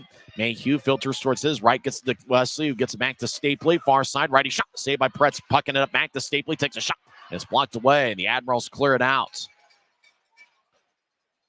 26 seconds left in the power play. Cranley cuts it off in the near circles. Both teams will change up skaters. Alex Bocage, the reigning league player of the week, will drop it off for Stucker. Robbie Stucker throws it behind his back for Gallant, who gets a new try. He crossed the red line down the middle. Now he steps over the blue. Gets Luke Manning in a second pro game over to Bocage, who shuffles towards the far corner. Bocage taps to Stucker, gets it across to Gallant, all alone on the right side. Gallant tried to feather it towards the middle. It's picked off by Smirnoff. He gets the fresh out of the box. Flapp pushes it ahead, but it's taken by Stucker. Robbie Stucker's been a dependable defenseman for the Grizzlies over the last month. Ahead to Bocage across the center ice. He'll skip it towards Peretz. Peretz will hold on as Manning was skating after the puck. And the Grizzlies will have an offensive zone draw. 11-19 left in the second as we're still tied at 2. Grizzlies were very patient with their approach on the power play there. And the Admirals really did a good job clogging up the middle. There wasn't that many lanes. Really the best opportunity was that shot from Stapley to Fitz as the pass went tape to tape right there in front of the crease. It's kind of weird to see Peretz only have an .879 save percentage considering how dominant he was for the national champion Quinnipiac club last season. As a draw won by Norfolk. They're wearing a white jersey with dark numbers, a little bit of yellow mixed in as they win the draw and ice the puck. Draw comes back towards Yaniv Peretz. I've been working on it all day. Hopefully I'm saying it okay. 6'1", 185 pounds. It's his 28th game this season. Peretz, a native of Montreal. It's his first season as a pro. And remember, we keep talking about how 2 years ago, Stapley and Mayhew won a national championship at the University of Denver. Well, last year it was Peretz. That was a goaltender for the Quinnipiac club that won the 2023 Frozen Four. Grizzlies win the draw, but it goes out to new tries. Wickers will saucer it back in. Puck along the near boards. Penner delivers a good check on Smirnoff. Smirnoff has a kick back towards Penner, who's got an assist tonight. Penner runs into Neal. Neal shakes his head back and forth as I think they collided helmets. Puck wobbles to new tries. Penner delivers a big hit on Timofeyev as Penner took the puck away from him. As Utah glides it back towards Semick, who gets it to Wickers. Back to Semick, the Arizona State product. Ahead to Penner. He crosses center ice and he'll loft it in. Grizzlies make a full line change. The puck glides along the near board. Smirnoff moves to the center ice. It's taken away by Mayhew. He gets to Cutler, skates down the middle. He steps over the line. Cutler fakes it to his left. Stops along the near boards. Pivots, skates back towards the right point. Takes a lefty shot. The stick saved by Peretz. Puck stays in place. It rolls towards the far corner as Garrett Sargis will toss it ahead. Wesley keeping it in. We'll throw it to the far corner for Cutler. Grizzlies make a change around him as Cutler gets pushed in the back by Sargis. Taking the puck is Adam Berg, who skates around. Wraparound shot saved by Peretz. Stapley hanging out in the crease. He gets held up. Norfolk skates around their net. As Smirnoff over to Timofeyev, who gets a good shoulder check from Berg. Stapley over the line. Gallant couldn't quite hold his water as he entered the zone before the puck did. 9:51 left in the second. And we're halfway through the scheduled 60-minute affairs. The draw is going to be at center ice. Getting a lot of texts from people who are watching the NCAA selection show. I'll have to check that out after the game. We're tied at 2. The Grizzlies scored the first 2 goals of the game. Dylan Fitz 5:14 into the first, and about 5 minutes later, Brandon Cutler made it 2-0. Norfolk got a first period goal from Timofeyev, and Thomas Cron with an early second period power play goal. Score is tied at 2, and that's where we sit now. Norfolk has outshot Utah 18-15. Action deep in the Grizzlies zone behind Cranley's net as Cranley looks over his right shoulder. Luke Manning, who's really been impressive this series, will toss it ahead. It's his first weekend series as a professional. Puck exited the zone, and Norfolk threw it back in. Jamison was in the near circle. He was disappointed to find out that he couldn't play the puck and get a good scoring chance out of it. Yeah, I think we saw Keaton Jamison at his very best last night with 2 goals and 1 assist. You know, Jamison, it's kind of that all-around game he plays, and that's what we saw quite a bit last year with the Grizzlies, where he scored 15 goals. Long-distance flight by Norfolk goes deep into the Grizzlies zone near side after they won the draw. As Danny Kadek, who had 3 points last night, 1 goal and 2 assists, dance around. He throws it towards the middle for Musser, swings and misses. Puck ends up with Bocage. He fanned on getting to Gallant. Now ahead to Gallant on a breakaway. Take a righty shot. He scores! Cole Gallant gets his 11th of the year, and the Grizzlies have retaken the lead. It's 3-2.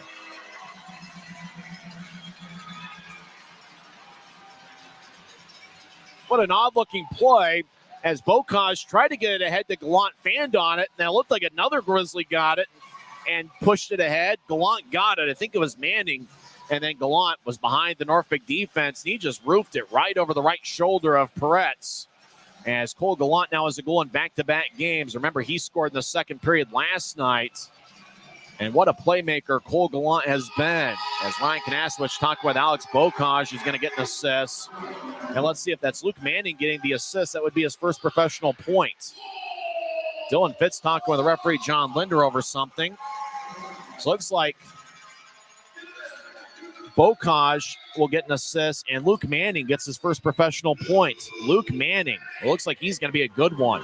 Admirals throw it deep into the Grizzlies zone after winning the faceoff. Utah now leads 3-2. Penner gets it ahead looking for Fitz. It's taken away by Norfolk. Admirals will bounce it off the Stucker as Cameron Nault got cut off by the linesman. Don't think you can call Tyler Keston 2 minutes for interference, but he did the job. Penner ahead. Keston avoids it, and it's going to be icing on Utah. No, he waves it off. Keston waves off the icing. Aragon skates around Utah's net. Over to Penner, right side, took a righty shot, and score! And the Grizzlies are now up 2. Fitz might have redirected the shot that was taken by Penner on the right side. And it looks like Dylan Fitz gets his second of the game. And just like that, the Grizzlies are up by 2. Boy, you know the old saying, you get 1, you get 2, and the Grizzlies have done an amazing job of carrying the momentum after scoring a goal as they score on back-to-back shifts as Christian Horn talking with Dylan Fitz. Fitz shakes his head back and forth as we believe he redirected it. Aragon got to Penner in the near circle. Penner bounced it off of Fitz. Fitz gets the second goal of the game as Fitz did have a bounce off his leg in front of the crease. Remember, Fitz has Utah's only hat trick of the season, which came in late February against the Kansas City Mavericks. Boy, Fitz with his second of the game and 18th of the season, which is now tied for second in the club. Up ahead, Norfolk enters the attack zone. Left side, they bounce it up to Iverson to Wickers. Wickers behind Utah's net. We'll get it to the far side, ahead to Gallant. It's snap off a Norfolk stick, and it goes out of play into row 2 of section 112. As Robbie Stucker having some words with Keegan Iverson. So the Grizzlies scored goals 34 seconds apart. Cole Gallant scored 10:55 in with Luke Manning and Alex Bocage getting the assist. And then 11:29 into the first, as we mentioned, 34 seconds later, as Fitz getting his second of the game. Aaron Aragon and Tyler Penner with the assist. And for Penner, that's his second assist of the contest. It's 4-2 Grizzlies. It's 4 goals on 17 shots for the Grizzlies. And we are one goal away from getting cheeseburgers for the second straight night. Off the draw, shot by Thomas Cron, bounces off a couple bodies onto Cranley, who makes a stop and holds on with 8:10 left in the second. That's right. That was the big thing. The overtime game winner. It wasn't that the Grizzlies won the game. It was the fact the Grizzlies get free cheeseburgers courtesy of Carl's Jr. You got to redeem it in the Carl's Jr. app. But if you do so, you can come away with a free cheeseburger. I know where I'm going after the game. Draws give me the near circle of the Grizzlies zone. I love Carl's Jr. In fact, I had Carl's Jr. for breakfast this morning. Draw won by the Admirals. Keaton Jamison danced around Mayhew, skating around Utah's net. Jamison pivots and skates towards the far corner. He gets it up top. Fade over towards Fedoruk. Left side, lefty shot. Saved by Cranley. Iverson taps Cranley, and that gets the Grizzlies upset.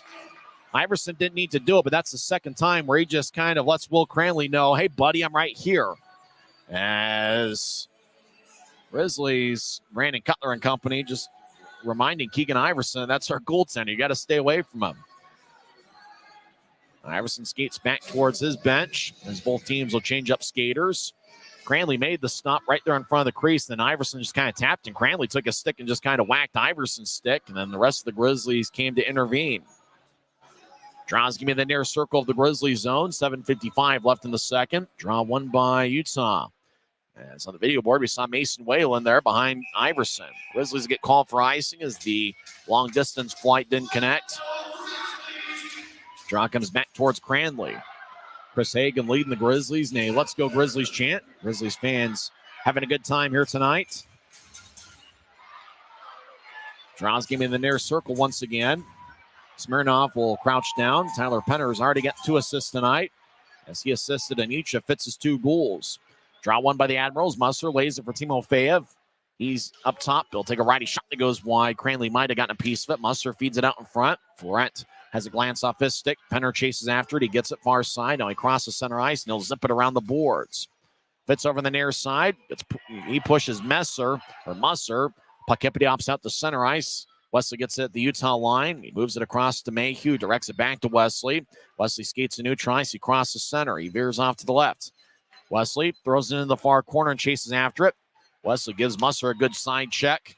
As Penner trying to get it back to Wesley. Bounced off an Admiral. Gets the puck. Timofeyev. He'll skate over the line. Now down the middle. He feeds to the right side. Admirals filter it out in front. And it bounced off a skate. Puck goes to the point. Near side. Semic gets it and crosses center ice. Semic gets around Smirnoff. He throws it across looking for Aragon. And the wing and a prayer was incomplete. Admirals have numbers 3-on-1. They get it towards Smirnoff, who pushes to his left. Righty shot goes wide as Timofeyev missed the net. And we get a whistle as the puck ended up bouncing off the protective netting and out of play. 6:46 left in the second. The Admirals working the transition game, and that's the speed line for them. The line of Timofeyev, Smirnoff, and Florent. That's a pretty quick top forward line that they've got. So we mentioned Smirnoff. He was with training camp with the Grizzlies before the 2020-21 season. He's a former draft pick of the Colorado Avalanche back in the 6th round of 2017. Jamison will take the draw near circle against Stapley. Puck wobbles towards the slot. Berg trying to gather it, and the puck glides towards the far side. Sargis to Jamison behind the net. He felchers out in front to Caddick, who couldn't handle it. Stapley skates towards the far corner and saucers ahead. Stucker left wings it to Berg. Berg over the line. Skates towards the corner, stops before he gets there, pushes towards the middle for Stapley, who has a glance off his stick. Stapley tripped up Louis Jean, no call. Puck towards the Norfolk bench. Garrett Sargis lumbers into the zone. He'll move it to his left as McLean feeds it out in front. As the net gets dislodged, Norfolk tries to fire towards it as Quinn Wickers collided with Danny Caddick. Both guys wear number 12 as the net got dislodged, as Wickers was trying to make sure Caddick couldn't cut in front of the net. Caddick's one of those guys. He's kind of that prototypical power forward. 6'5", 220 pounds. He picks up penalty minutes, but he's also one of the best goal scorers on the Admirals. As Danny Caddick had an outstanding night last night. He has 19 goals and 19 assists and a plus 16 rating. He also has 102 penalty minutes. So Danny Caddick, one of those guys that does it all for the Admirals. 6:12 left in the second. Grizzlies lead 4-2. Luke Manning will take the draw and he wins it. Mayhew gets it slashed out of his stick. Sargis far side will roll it along the boards. Cranley plays it behind his net aggressively, throws it to the near side. Louis Jean lets it go to the point. Near side, Jamison with a shoulder fake, gets towards Manning. Manning pokes it away. Puck hippity hops out to center ice. Jamison has a glance off his stick. He battles with Bocage. Grizzlies enter offside. As kind of an awkward looking play as Grizzlies were entering the zone, battling with Jamison at the same time. 5:52 left in the second period. Grizzlies broke a 2-2 tie as they scored 2 goals 34 seconds apart. Cole Gallant 10:55 in, and Dylan Fitz getting his second of the game, 11:29 into the second period. It's the Grizzlies 4 and the Admirals 2. We're back in 45 seconds on the Grizzlies Hockey Network.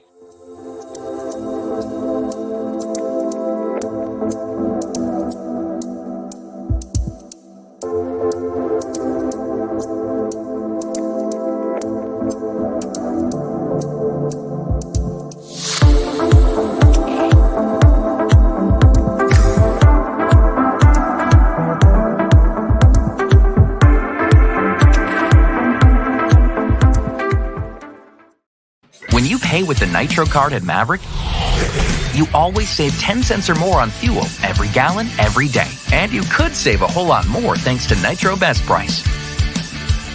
Pick up a Nitro card and upgrade your Adventure Club account today.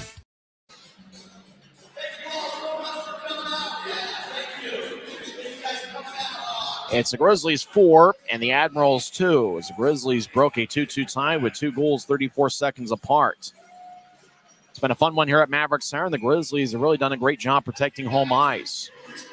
Utah, attendance-wise, is on pace to have the best average attendance since the 2002-03 season, the year after the Olympics came to the Salt Lake Valley. Neutral zone draw won by the Admirals. They skate from right to left here in the second period. Grizzlies from left to right. Cole Galan, who's already got a goal tonight, crosses into the zone. He'll veer off to the far side. He gets a great shoulder check from Cameron Nault. Puck goes to center ice. Mark Lewiski skates down the middle, tries to split a double team. Lewiski gets tripped up by Josh Wesley. No call as Lewiski and Wesley hold each other along the end boards behind Utah's net. Up top, McLean, right side shot is blocked by Manning as Gallant gets it ahead. Gallant overskates it as Bocage is trying to get it to him. As Montgomery throws it in from neutral ice. Nault will come off the ice, as does Jean and McLean. Far side, Manning delivers a good check on Brady Florent, who's got 2 assists tonight. Manning over to Josh Wesley. He'll shovel it high into the air as it flies just under the video board. Norfolk gloves it and drops it. Grizzlies change up forwards. Ahead, Smirnoff couldn't reach it. Florent steps over the line, throws it across. Cutler picks it off. Cutler near the Norfolk bench. Nudges it ahead towards Neal. Puck gets cut off. Cutler gets it back. He's now on the near side as Cutler will tap it off the glass. It went over the head of Messner as the Admirals saucer back to center ice. Timofeyev throws it in. And no icing on the play. One of the linesmen raised their arm, but the other didn't to stop play. Admirals along the far goal line. Kick it out in front to Smirnoff. Shot and a score as Cranley couldn't quite locate it. And Dennis Smirnoff and company looked like they put it away. Well, a lot of action there. Cranley argues that he had played it. Almost looked like the referee says they're going to go to the video board. It would be Smirnoff's goal, which would be his 12th of the year. The referee signaled that we're going to go to the video board as Cranley argued his case. And so it looks like we're going to get a video replay. John Lindner says we're going to look at it up top. It looks like the initial call was a good goal. As Danny Caddick gets a stick from one of the linesmen. It's 4-2 Grizzlies for now, as the Admirals believe that they had scored. As Norfolk fed it out in front, Smirnoff and a couple other players were hacking away, trying to break free. Cranley was trying to gather the puck, and there was a lot of traffic in front of the crease. We didn't really get a good look to see where the puck was or anything of that nature. Lindner comes out of the box and signals no goal.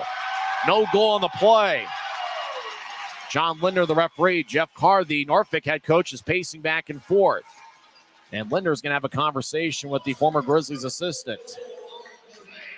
Mason Whalen, the equipment manager, is right behind Jeff Carr. As Jeff Carr, I don't know if we're going to get a replay. Jeff Carr, it appears, doesn't agree with the call, as it's still 4-2 Grizzlies. As they show a replay, Cranley, we believe, had tried to cover up. Looked like he did. He had taken his pad over the puck, and then Smirnoff speared it in. And the referee, I believe, has said that the whistle blew and that he had covered it up before Smirnoff speared the puck in the back of the net. So it's 4-2. Offside is called. The Norfolk bench is livid. Norfolk is called offside. The Admirals believe that they had kept the line. As Jeff Carr, I don't think that's Disney approval what he said, as he was not happy about the call. And they showed him on the video board, and a few fans reacted to it. Grizzlies won the draws. Stone will lift it in. Over to the near corner. Norfolk rolls it along the boards. The Admirals believe they're getting a bit of a raw deal here in the second period. It's still 4-2 Utah. Far side, Norfolk pokes it ahead. Garrett Sargis, right wing, steps over the line. He'll glide in towards the far side, drops it off for Jamison. Right side shot, saved by Cranley. Fitz has the puck. He's on hat trick watch. He'll skate towards the right side. Now down the middle. Fitz gets it poked away, and a good defensive play by Musser. Musser and Fitz battle behind Norfolk's net. As Musser hacks Fitz, that's going to be a penalty. As the Admirals, Musser lost his cool. He was battling with Fitz. Musser took a stick and just whacked Fitz along the knee. Slashing's going to be the call. And the Grizzlies are going to be on a power play here late in the second period. It's 4-2 Utah with 3:49 left in the second. As Carson Musser is going to serve 2 minutes. But we'll see if Fitz can stay on the ice. He's 1 goal away from a hat trick as Musser took a stick and just kind of slashed the left knee of Dylan Fitz. And the referee was right there to make the call. It's one of those things that the referee was standing cross ice. He might not have made that call, but the referee was right over there in the corner where Musser and Fitz were. Draw one by the Admirals. Puck goes up top. Grizzlies keep it in. Wesley over to Mayhew. Back to Wesley. The puck skips towards him. He gets to Stapley. Right side Stapley. Toe drag gets it back to Wesley. Shot kick saved by Pretz. Mayhew far side keeps it in. He gets the Fitz. Now back up top to Mayhew. Pass goes wide of the mark. As Cranley will cut it off about 5 feet in front of the crease. As Cranley will kick it to the far corner for Mayhew as the Grizzlies spread the ice. 1:30 left in the power play as Utah leads 4-2. Mayhew over to Stapley near side. Stapley gets a new try, so push it ahead to Mayhew. Throws it behind his back to Cutler. Pass connects. Cutler steps over the line. Far side, he gets pushed in the back. Wesley bounced it off of Cutler as Norfolk couldn't get the bouncing puck. And that was Jamison. Fits in the area. Throws to the far corner for Stapley. Stapley surveys. He skates along the far goal line. Stops. Dances around. Now he filters it up top to Wesley. Wesley back to Stapley. Far circle. Stapley looks around. He fakes it to Mayhew and feeds it up top to Wesley. Wesley over to Mayhew, right side. Mayhew, 15 power play assists this season over to Wesley, trying to get it to Stapley, who couldn't reach it. Wesley gathers it in the corner, throws it across to Cutler. Feeds it up top to Wesley, who dives to keep the puck in. Stapley far side, gets the Fitz, who moves it back to Stapley. As we're 40 seconds left in the power play, Stapley skates towards the middle. He gets a poke back towards the far boards. Wesley gets a puck, and he moves to Fitz, who feeds it up top to Mayhew. Now across to Cutler on the right side. Cutler dances around. He directs it back to Mayhew, who has a tap off his stick. Mayhew gets it off the boards. Wesley over to Mayhew. Stapley lost his stick. Penalty is going to be called as Wesley filters out in front to Fitz. He couldn't reach it. Cutler right side. Shot goes wide. Mayhew in the left point. Fires towards the net. It's cut out by Louis Jean. And it looks like interference is going to be the call. Boy, Stapley, he was out in front of the net. His stick went flying in the air. And Derek Louis Jean couldn't believe it. He said it just lifted his stick, didn't do too much. Norfolk believes that they are getting a tough whistle here late in the second period. It's 4-2 Grizzlies. Utah will have a 5-on-3 for 15 seconds, and then we'll stay on a power play after that. As Louis Jean pushed Stapley in the back, Stapley lost his stick, and it looked like a late call. It looked like the arm wasn't raised for a little bit. Ryan Kanaswich sees this as a critical sequence in this game as he calls his one timeout. Louis Jean gets an interference minor. Jeff Carr standing next to former Grizzlies goaltender Joe Rumpel. Rumpel played quite a bit in this league, and he also played quite a bit in the Mountain Division. As Jeff Carr talking with his three-man unit, it's going to be a 5-on-3 power play for 15 seconds, and then Carson Musser will come out of the box. And the Grizzlies will have a 5-on-4 after that. We'll see if they set something up for Dylan Fitz, who's already got 2 goals tonight. Tyler Penrose, 2 assists. The 5 on the ice for Utah is the same 5 that's been out there the entire power play.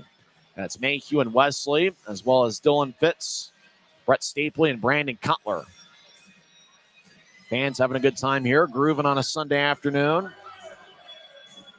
The Admirals have outshot the Grizzlies 20-18, meaning that both teams have taken 10 shots here in the second period. Draws going to be in the near circle.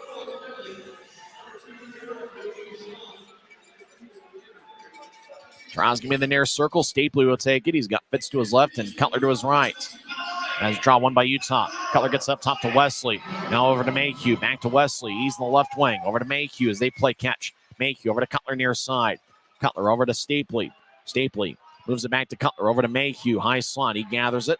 As Mayhew over to Stapley. Out of the box is Musser. 5-on-4 power play now. Stapley throws the Fitz out in front. Oh, Fitz couldn't quite handle it as he's looking for his third of the game. Fitz over to Stapley far side. Stapley gets up top to Mayhew. 1:37 and counting left in the second. Over to Wesley on the right side. Now to Cutler. He feeds it back to Wesley. Wesley right wing over to Cutler. Moves it over to Mayhew. High slot. Lefty shot is blocked. Puck goes out to center ice as Mayhew gets the bouncing puck. Norfolk quickly makes a line change. Wesley over to Cutler. Right side. Cutler will shuffle towards the near corner. He gets up top to Mayhew. Fakes it towards his left and gets it to Cutler. Now back to Mayhew in the high slot. He'll push to his left to Stapley. Over to Cutler down the middle. Shot goes just wide on a one-time attempt. As Norfolk gets it in the far corner, and they'll skip it out towards Cranley.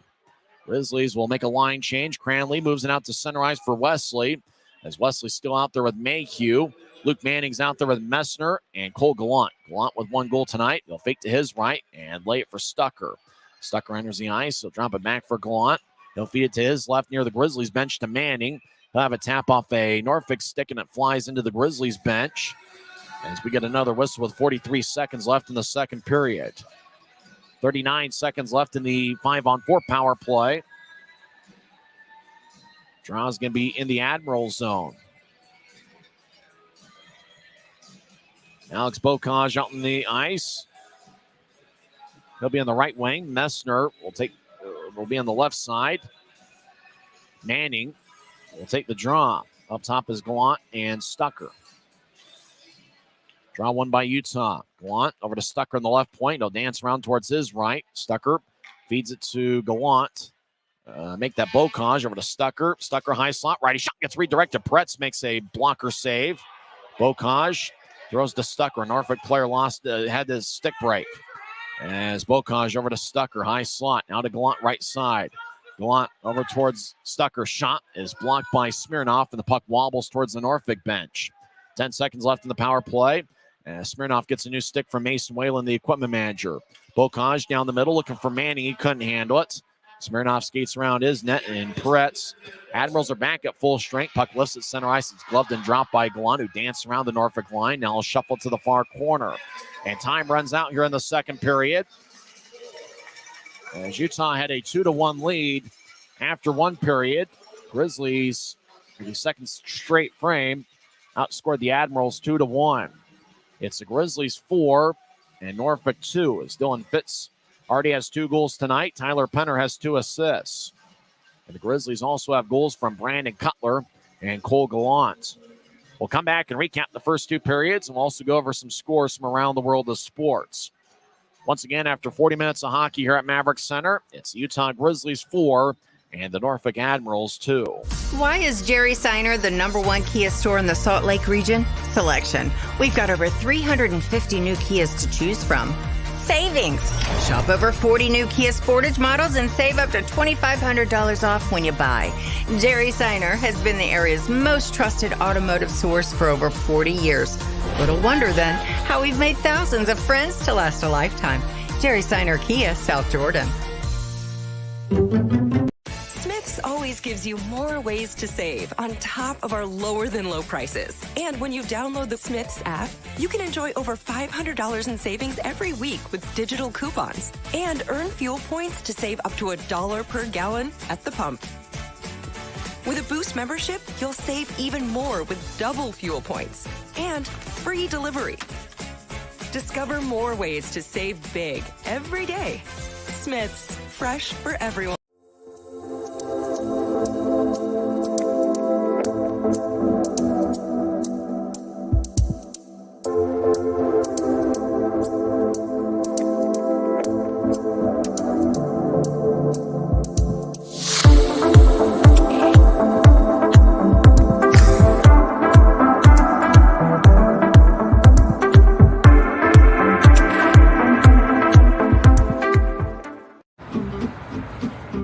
Schwab tires. I'm a confident backseat driver, but Mom's a little stressed about spending. Remember, breathe in. Now watch your speed and breathe out.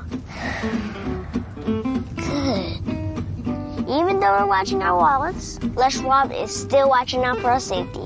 So turn here. Help keep drivers and backseat drivers safe with Les Schwab tires.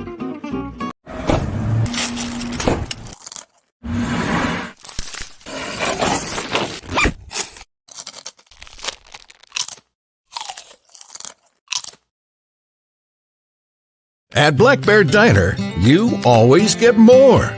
More choice, more amazing food, more value. So get more and get it today. Black Bear Diner. Since 1939, America First has helped people start businesses, buy homes and cars, and achieve their financial goals. Today, our top priority is still the financial success of you and your family, which is why we're giving new members $100 when they sign up for a basic savings and checking account, and another $100 when they upgrade to premium checking and enroll in and use direct deposit. So head to AmericaFirst.com today and join the credit union that always puts its members first. Smith's always always gives you more ways to save on top of our lower than low prices. And when you download the Smiths app, you can enjoy over $500 in savings every week with digital coupons and earn fuel points to save up to $1 per gallon at the pump. With a Boost membership, you'll save even more with double fuel points and free delivery. Discover more ways to save big every day. Smiths, fresh for everyone. Now, second intermission here at Maverik Center, and the Grizzlies have a 4-2 lead, and Dylan Fitz with the 2 goals that have made the difference. Hi, everybody, I'm Tyson Whiting. We're having a good time here on a Sunday afternoon. It's the second of a 3-game set. Last night, the Grizzlies overcame a 4-1 deficit as they scored 3 goals in a 68-second stretch. We were trying to figure out what to call it. Military Night Miracle at Maverik Center, or maybe just Military Night Miracle. I don't know. We're kind of taking a straw poll here to try to figure out what exactly to call the Grizzlies miracle here at Maverik Center, which last night was about as exciting a game as anybody had seen. At least the people that stayed throughout the game.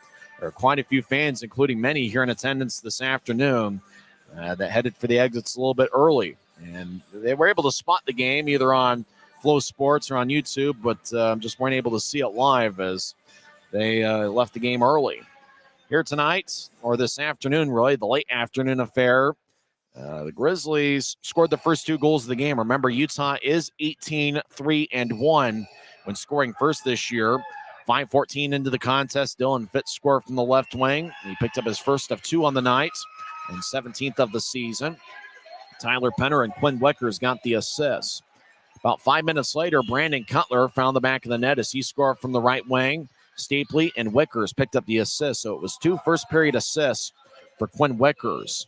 About a minute after Cutler gave Utah a 2-0 lead, 10-17 in, the Admirals got on the board as Stepan Timofeyev got his 12th of the year.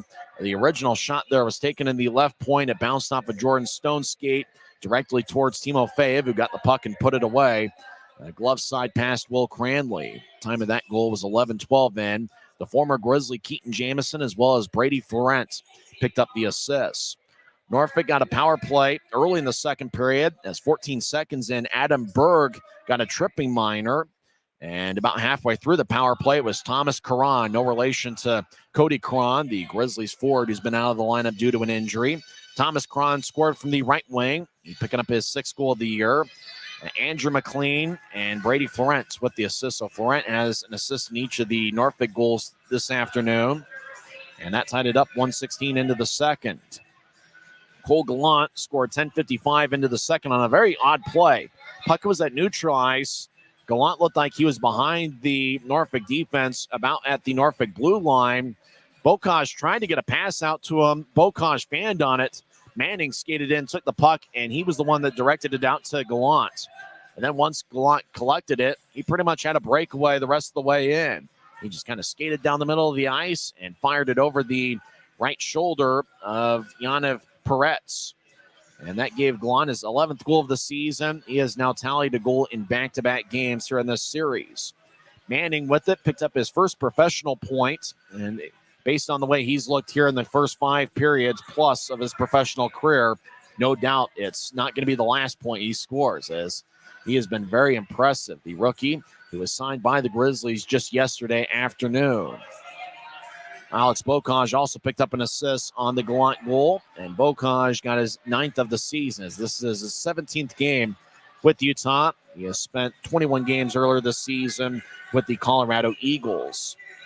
Grizzlies extended the lead, 11:29 in. So you talk about that great momentum the Grizzlies have. You know, the old saying, you get 1, you get 2. And really, it's not necessarily the goal you score, but it's what you do the first couple shifts after a goal gets scored. Well, on the Grizzlies' very next shift, Tyler Penner had the puck on the right side, just bounced it off the left knee of Dylan Fitz, and a trickle past Peretz into the back of the net. So Fitz, who really has done a great job in his time with the Grizzlies, which has lasted about 2 years. He does a great job of getting out in front of the net and making things happen. Penner fired it off of Fitz and into the back of the net. And for Penner, it's his 2nd assist of the night, as he has assisted in both of Fitz's goals. Aaron Aragon also gets an assist, which is his 8th of the year. And for Dylan Fitz, he's on hat trick watch. Remember, he has Utah's only hat trick this season. That came on February 23rd in a 7-4 victory over the Kansas City Mavericks.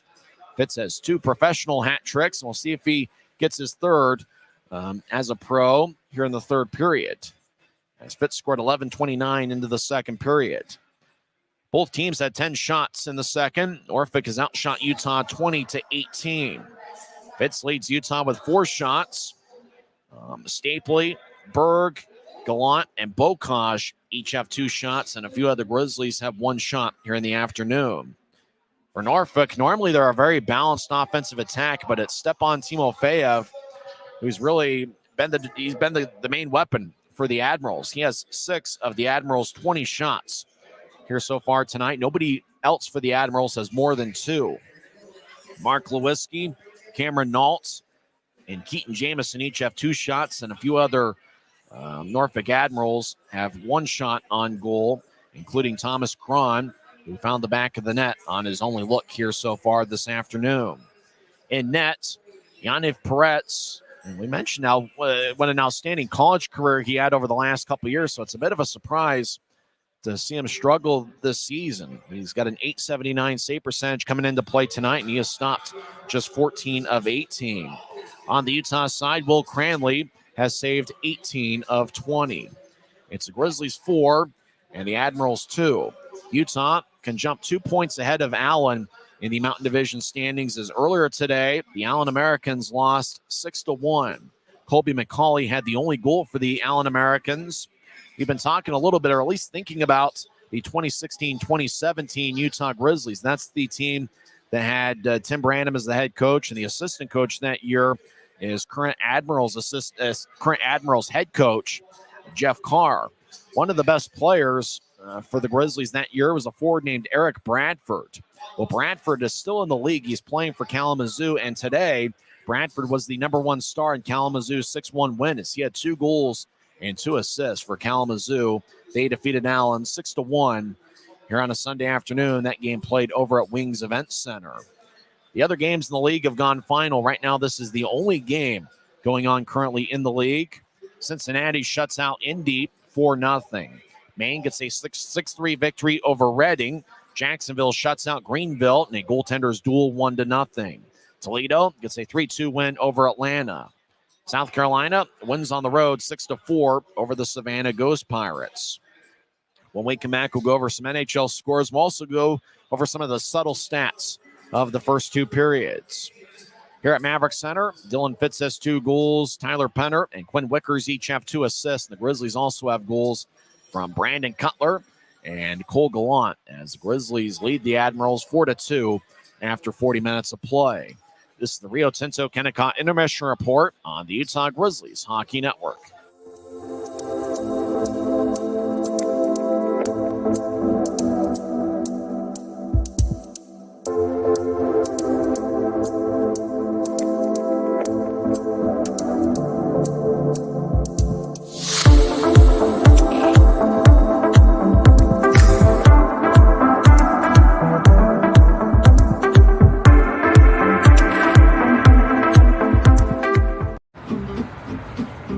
Schwab tires. I'm a confident backseat driver, but Mom's a little stressed about spending. Remember, breathe in. Now watch your speed and breathe out. Good. Even though we're watching our wallets, Les Schwab is still watching out for our safety. So turn here. Help keep drivers and backseat drivers safe with Les Schwab tires. Welcome back to Maverik Center. Utah leads 4-2. 7 games in the NHL today. 2 of them have gone final. The New York Rangers get a 5-2 victory over the New York Islanders. Rangers, one of the best teams in the Eastern Conference this year. Vegas defeats New Jersey 3-1. That game was tied at 1 early in the third period, but Vegas scores 2 unanswered. Jack Eichel and Carrier each scored a goal for the Vegas Golden Knights. Hanifin had 2 assists. Remember, Hanifin was acquired in a trade deadline deal as the Vegas Golden Knights get a 3-1 victory over the New Jersey Devils. That was a game played on national TV. First intermission, San Jose leads Chicago 2-0. Also, after one period, the Norfolk Admirals NHL affiliate, the Winnipeg Jets, have a 1-0 lead over Columbus. Carolina and Ottawa are tied at 1. One of Carolina's contracted goalies is Yaniv Peretz, who's playing for the Norfolk Admirals this afternoon. And also after one period, Pittsburgh leads Detroit 3-1. At 5 o'clock, Anaheim will take on the St. Louis Blues. One of the St. Louis Blues' contract goaltenders is Will Cranley, who signed a 3-year NHL entry-level deal with the Blues back on March 2nd of 2022. Now, I'm pretty sure the NCAA tournament bracket has been released. Trying to find a spot. I know apparently BYU is a 6th seed from what I see. Can't quite tell who they're going to play. We'll see if we can find that, as I think there's going to be 2 local teams in the NCAA tournament, BYU and Utah State, as both teams have had outstanding years. I'm really looking forward to this week. Looks like the first 4 teams out are Oklahoma, Seton Hall, Indiana State, and Pittsburgh. We'll see if we can figure out. The bracket is set. BYU is a 6th seed. They will face Duquesne in the first round. That game is going to be played in Omaha, and that will be on Thursday. So BYU is a 6th seed in the East region in the NCAA tournament. Let's see about Utah State. The Aggies are an 8th seed, and they will face TCU, who is the 9th seed in the Midwest region. If Utah State beats TCU in the first round, their second-round opponent will be Purdue. That is, of course, assuming Purdue wins their game against a 16 seed. It looks like Purdue's going to face a play-in matchup in the 16 seed. So 2 local teams have made the NCAA tournament. Utah State is an 8th seed. They will face TCU in the first round in the Midwest region. And BYU is a 6th seed in the East region, and they will face Duquesne in the first round. If BYU wins in the first round, their second-round matchup would be either Illinois or Morehead State. Well, we'll come back and have third-period action here at Maverik Center as the Grizzlies have a 4-2 lead. We will be skating 5-on-5 to start the third period. Grizzlies are 0 for 5 on the power play. We talked about how the Grizzlies have been red hot on the man advantage, but so far today it's been a good Norfolk penalty kill. The Admirals are 1 for 2 on the power play. Shots have been pretty close to even, and if last night teaches us anything, you're going to want to make sure you watch all of the third period, as you never know in this game. For the Grizzlies, they got to come out strong and finish up the victory. Utah's done a good job protecting leads here on home ice. They are 13-0 at home when scoring first. Grizzlies haven't had a power play goal yet tonight, but the Grizzlies have won a lot of the close ones. Obviously, last night was a 1-goal game as Utah got a 5-4 victory in overtime. The Grizz are 7-1-1 in 1-goal games at home this season. So we'll see if the Grizzlies can hold on to this 2-goal lead. When leading after 2 periods this year, the Grizzlies are 15-2-1. We'll come back and have third period action as Grizzlies have a 4-2 lead over the Norfolk Admirals in the second of a 3-game series. And don't forget, tomorrow night's going to be the series finale. That's going to be Monday night at 7:10. Doors open at 6:10, and it's a Smith family night with 4 tickets for $40 and then $10 for each additional ticket after that. Secure tickets, UtahGrizzlies.com. We hope to see a big crowd here for Smith family night on Monday in the series finale. We'll come back and have third period action on the other side as Utah leads 4-2. This has been the Rio Tinto Kennecott Intermission Report on the Utah Grizzlies Hockey Network. At Black Bear Diner, you always get more. More choice, more amazing food, more value, from huge breakfasts to delicious lunches and hearty dinners. Black Bear Diner has more for you. So get more when you want it, the way you want it, and get it today. Good old-fashioned family food, Black Bear Diner. Black Bear Diner. From commercial to recreational truck accessories, Mountain Land Truck Outfitters has got what you need. Flatbeds, spray and bed liners, lifts and leveling kits, wheels and tires. Mountain Land Truck Outfitters proudly uses a brand you know and trust. And with our experienced, knowledgeable, and friendly staff, your visit here will be informative and enjoyable. Stop into our convenient location in Provo at 265 South 100 West or call 801-225-4637 to get a quote for your fleet or individual truck. Mountain Land Truck Outfitters. Now we're about set for third period action. Some of the interesting stats of the first 2 periods. The Grizzlies have 11 scoring chances of the 20 shots. That's according to the off-ice officials.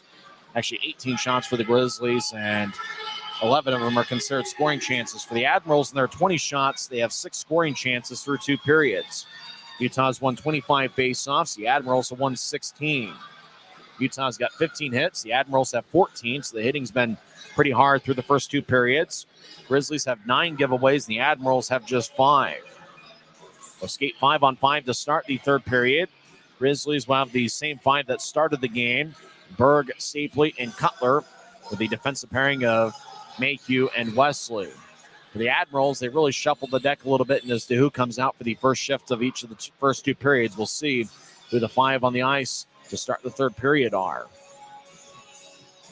20 minutes are put on the scoreboard clock here at Maverik Center as everybody dancing around. Looks like Louis Jean will be out there as one of the defensemen. He's with Andrew McLean. The forwards are going to be Dennis Smirnoff. He'll take the face-off. Brady Florin, who's got 2 assists for the Admirals, will be on the right wing. And Stepan Timofeyev, who's got a goal tonight and 12 on the season. He's on the left side. As the Grizzlies win the draw, Mayhew will get it to head to Stapley, tapped off of his stick. And Smirnoff gets it to Timofeyev. He's got 6 shots on goal. Left wing, righty shot goes wide as it ricochets off the end boards, hits the side of the net. Near side, puck goes back to Utah. Adam Berg skates along the left wing. They'll move it across to Wesley. Right side, Wesley steps over the blue line, and he'll shuffle it in as puck wobbles off the stick of McLean. He pushes Stapley in the back towards the far corner. As Stapley holds his ground, Berg kicks up top to Wesley, who pushes to Mayhew, but the puck goes back to neutral ice. Mayhew drives it back around the boards. The Grizzlies make their first line change of the 3rd period, and the Admirals reshuffle the deck as well. Ed to Florent. It bounced off of his stick. It goes to Stucker. He pushes to Wickers. Puck wobbles off his stick and flies into the spectator area, about section 110 over in the first row, as a fan in a green hat comes away with a souvenir. A lot of green in the seats here as it's St. Patrick's Day. Hopefully everybody's having a good one. And I don't know, I might have to eat something green here this evening for the postgame meal. Luke Manning will take the draw. He picked up his first pro point in the 2nd period with an assist. He wins the draw. Wickers back to Manning, who directs it back to Wickers, who moves to Manning. Left side, he crosses center ice. Manning fires it around the wall as Perrott throws it behind his net towards the near side. As Wickers hand passes out to Manning, and the referee spotted it as he whistle blows with 18:55 left in the 3rd. Puck comes back to neutral ice for the draw. Alex Bocage out there with Cole Gallant and Luke Manning. Manning 5'10", and 190 pounds. Kind of reminds me of a right shot version of Mick Messner. Manning's kicked out of the circle. Gallant will take the draw. Face off won by Utah. Stucker fires it in. Pretz has a bounce off his pads towards the near side. Wickers left point. Shot is blocked. Sargis in the area. Manning to the near circle has the puck. He'll skate towards the corner as McDougal challenges. Puck along the far boards. Danny Caddick gets it. He'll carry it out to neutral ice. He'll drop it off. The Admirals skate in. Musser trying to drop it back for Caddick. Stucker cut in front of him. 2-on-2 battle behind Cranley's net. Puck kicks out in front. Bocage takes the puck. He dances around Cranley's net. He'll shuffle it to Wickers in the near side. As Bocage goes down, Wickers pivots and skates back towards his own corner. Grizzlies spread the ice as Wickers, who's already got 2 assists tonight, will drag it out to neutral ice. He gets to center, and he'll wobble it towards the right corner. Wickers comes off the ice after a good shift. Puck deep in the Admiral zone near corner. Aragon in the area with Penner. Penner battles with Fade. Fade holds up Aragon and got along the wall. Mark Lewiski gets to center ice, and he'll throw it in as Lewiski gets around Semick. Lewiski, one of the stronger players in the league. Lewiski centers out in front. Puck gets air under it and bounced off of Semick's chest. Fitz crossing center ice. He's already got 2 tonight. Over to Aragon, left side. Aragon fires towards Fitz and takes a shot. Saved by Pretz. Puck still alive. Norfolk will bank it off the near boards. Cranley watches it go, and icing's going to be called. 17:35 is left in the 3rd. Boy, great pass out in front towards Fitz. Fitz just couldn't quite get the puck. For a second, Pretz and nobody else really knew where it was. It was laying in front of the crease, and the Admirals were able to clear it out. 17:35 left in the 3rd. Norfolk, one of the more blue-collar teams in the league. Very balanced attack. They're a club that's going to be tough to beat come playoff time. Max Neal will take the drives out there with Bocage and Messner. Messner, the Merrimack product, who also played at the University of Wisconsin. Utah wins the draw. Mayhew over towards Neal. He couldn't get it. Bocage left side. Skates back towards Mayhew. Now he pivots, throws it towards the corner. We get a whistle. And Max Neal. And we got a fight. Max Neal and Mark Lewinsky. They dropped the gloves as both guys got on each other's nerves. Looked like a penalty was going to be called on Lewinsky. And Neal reacted as the linesmen step in. Lewinsky and Neal want to fight. And Neal looks pretty heated. He looks more heated than the Admiral. Let's see. There's a 4 there on the jersey. Let's see what the other number was. Lewinsky was in the area. Let's see. Neal will skate towards the Rogers and Russell Legal Solutions holding cell. It was Connor Fedoruk for Norfolk. Fedoruk wearing number 14. He is 6 feet and 185 pounds. As Neal and Fedoruk each walk to the penalty box. As looked like an initial penalty was called before Neal and Fedoruk started duking it out. So I wonder if Neal and Fedoruk's penalties will wave off. Now we're going to skate 5-on-5. As I wonder, the arm was raised. Hard to tell who the initial penalty was going to be on. Jeff Carr, he kind of shakes his head back and forth. He didn't seem too happy, but he's resigned to the fact it looks like we're going to skate 5-on-5. As Max Neal and Florent, or make that Fedoruk. And then Neal pushed Fedoruk in the face, and Fedoruk dragged down Neal, and it was on after that. And the linesman quickly separated the two. 17:23 left in the third, and business is picking up here on a Sunday afternoon as Utah leads 4-2. Draw is going to be in the Admiral zone. We'll continue to skate 5-on-5. Stapley's out there with Cutler and Berg. Up top is Mayhew and Wesley. Draw one by Utah as Mayhew, right side, throws it towards the far corner. Stapley in the area with Berg and a couple of Admirals as the puck squirts towards the far point, and Norfolk gets it. Louis Jean, right side, will bounce it off of Tyler Keston.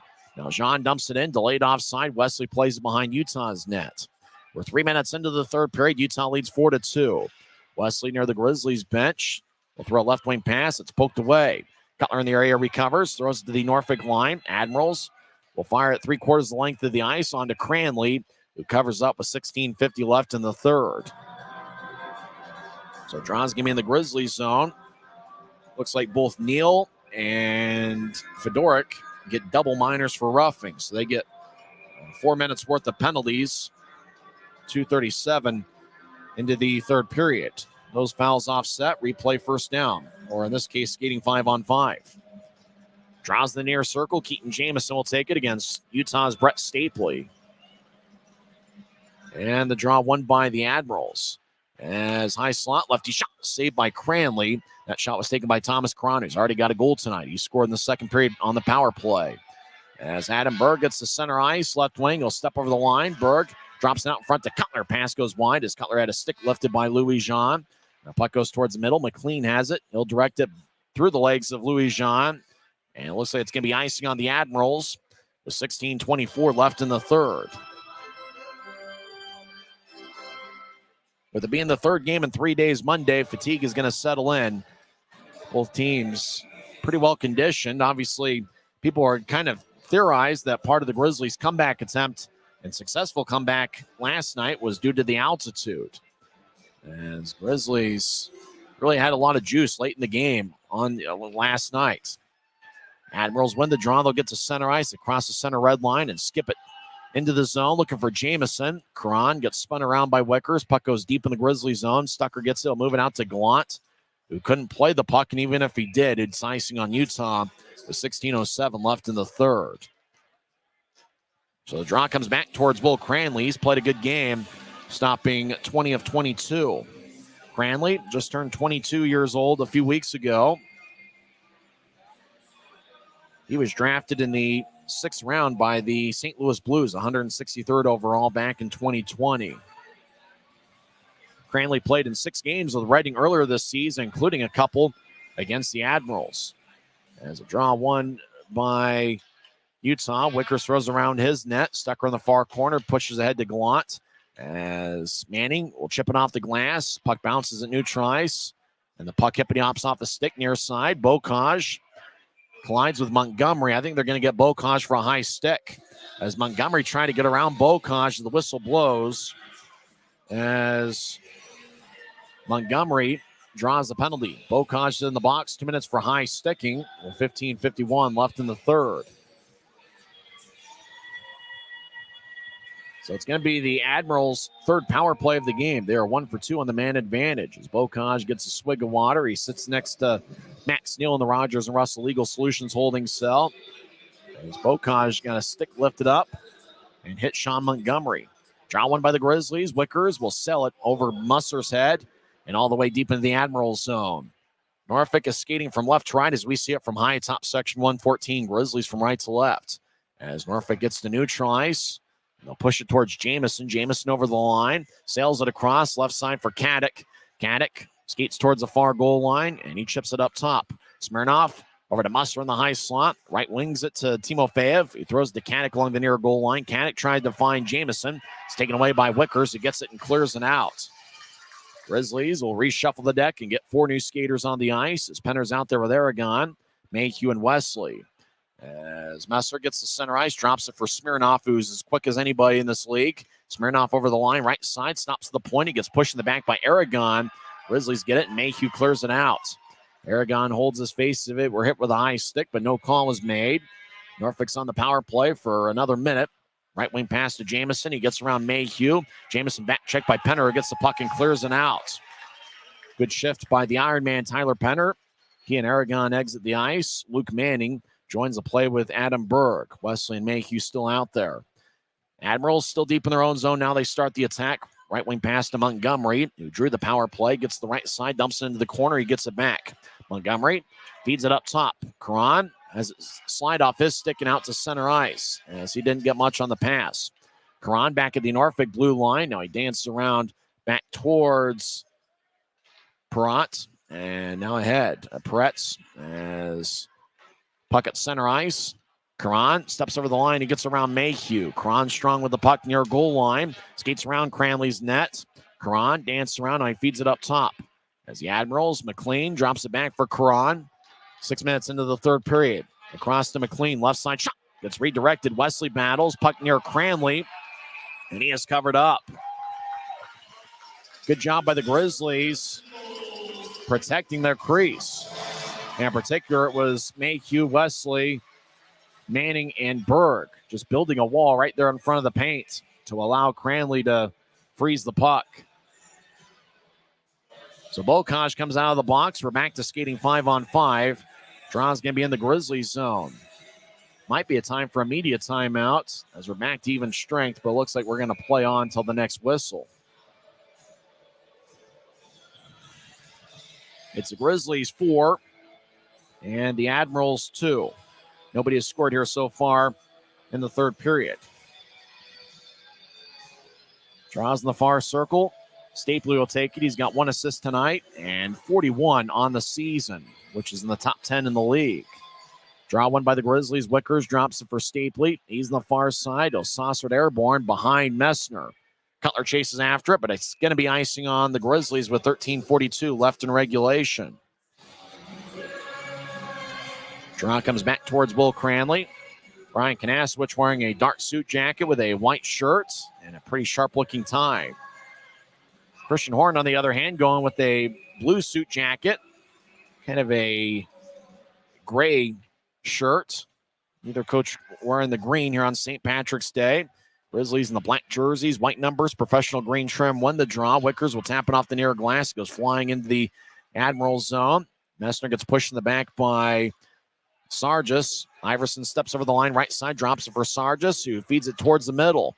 As the Admirals couldn't corral it, and that was number 23, Josh McDougall, 1 of 6 defensemen tonight, as McDougall gets held up along the near boards. As Wickers gives a good shoulder check towards Mark Lewinsky. Lewinsky hacking away. Stapley trying to break the puck free. Stapley does. He'll push it to the far side. Admirals challenge Stucker, but Stucker gets the puck and he'll shovel it out of the zone. As the puck hippity-hops out towards Peretz, he has to play it in the crease, and he'll shovel it towards the near side. Grizzlies make a full line change as Norfolk will fire it off the far boards. It rolls towards Cranley, and it's going to be icing as the Admirals dumped it in from their territory. Max Neal comes out of the box, and so does Connor Fedoruk. Draw's going to come back to the Admiral zone. 12:49 left here in the third. As we had mentioned, the Grizzlies have done a pretty good job protecting leads here on home ice. It's the 29th home game for the Grizzlies this year. They're 18-9-1 here at home. They've got a positive goal margin of about 14, plus 14 here at home. Draw one by the Grizzlies. Fitz out there. He's got 2 goals tonight. Fitz far side, fires towards the net. It goes wide as Fitz was looking for Aragon cutting in front. Good job by Brandon Fay taking away Aragon's space. And as the Admiral skate in, left side shot, saved by Cranley. As Timo Fayev fired away from the left side, Cranley made the save, and then Timo Fayev slammed his stick along the goal post and broke it in 2 as he gets a new stick from Mason Whalen, the equipment manager. Timeout on the ice, 12:36 left in the third, as Will Cranley has come up big for Utah. It's the Grizzlies 4 and the Admirals 2. We're back in 1 minute on the Grizzlies Hockey Network. This isn't just copper. It's our job. It's food on our family's tables. Without it, we couldn't stay in touch. It's what keeps our homes warm and our lights on. It's the power behind the team and a greener, brighter future. This isn't just copper. It's a proud Utah and a strong America. Why is Jerry Seiner the #1 Kia store in the Salt Lake region? Selection. We've got over 350 new Kias to choose from. Savings. Shop over 30 new Kia Seltos models and save up to $2,000 off when you buy. Jerry Seiner has been the area's most trusted automotive source for over 40 years. Little wonder then how we've made thousands of friends to last a lifetime. Jerry Seiner Kia, Salt Lake.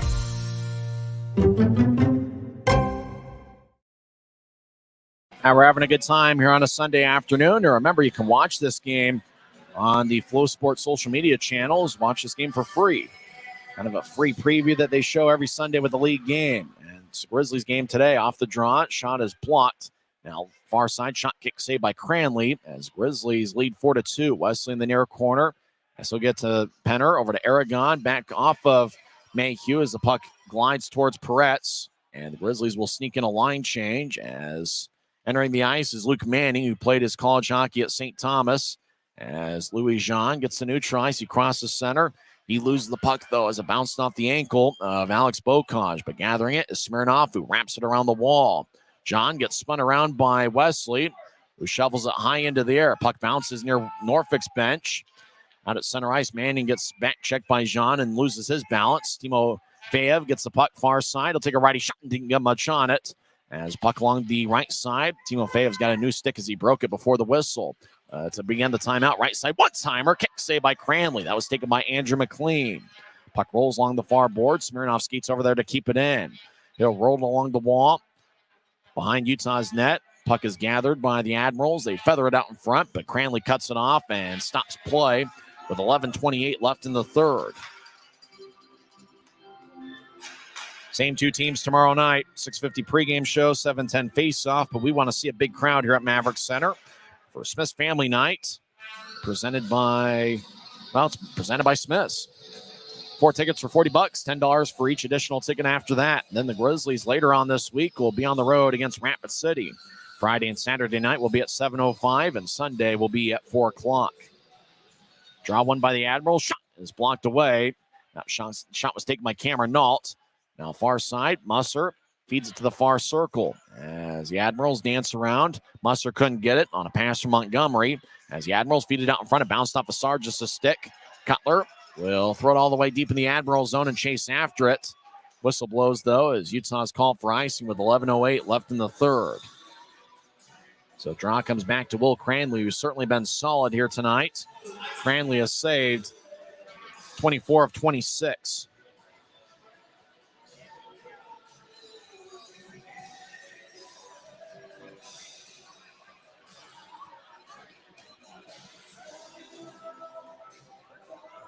Draw in the near circles, one by Utah in their own zone. They skate from right to left during the third period. Stucker moves it ahead, but Nault keeps it in, and they'll fire it in deep off the Maverik side. As Cranley shuffles it towards the near corner. 2-on-2 battle. Puck goes to Stucker, who wheels it along the wall. Cutler cuts it off in the left far side. He'll get it to Stapley. Stapley gets a new try. So he gets around Sargis' check.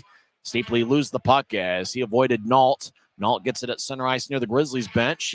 He pushes it ahead. Stapley will move it to Wickers down the middle. Wickers shuffles towards his left. He gets the new tries. Wickers head to Stapley, who steps over the line as the puck gets poked away by McDougal. At center ice, Jamison enters from the right side. He's trying to get to Caddick. Passes too much in front of him. As the Admirals skate towards the corner, Lewinsky goes down. So does Mayhew, crashed along the wall.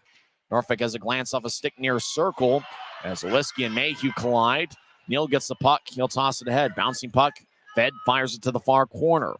As the Admirals in the attack zone here about halfway through the third period. Left point shot. Saved by Cranley. As Lewinsky and Mayhew, boy, those guys really go after it in front of the crease. As Lewinsky was trying to redirect it, Mayhew, who pound for pound is one of the tougher players in the league, they were really wrestling around for positioning all shift long. As Lewinsky was trying to redirect it, and Mayhew trying to hold his ground as well.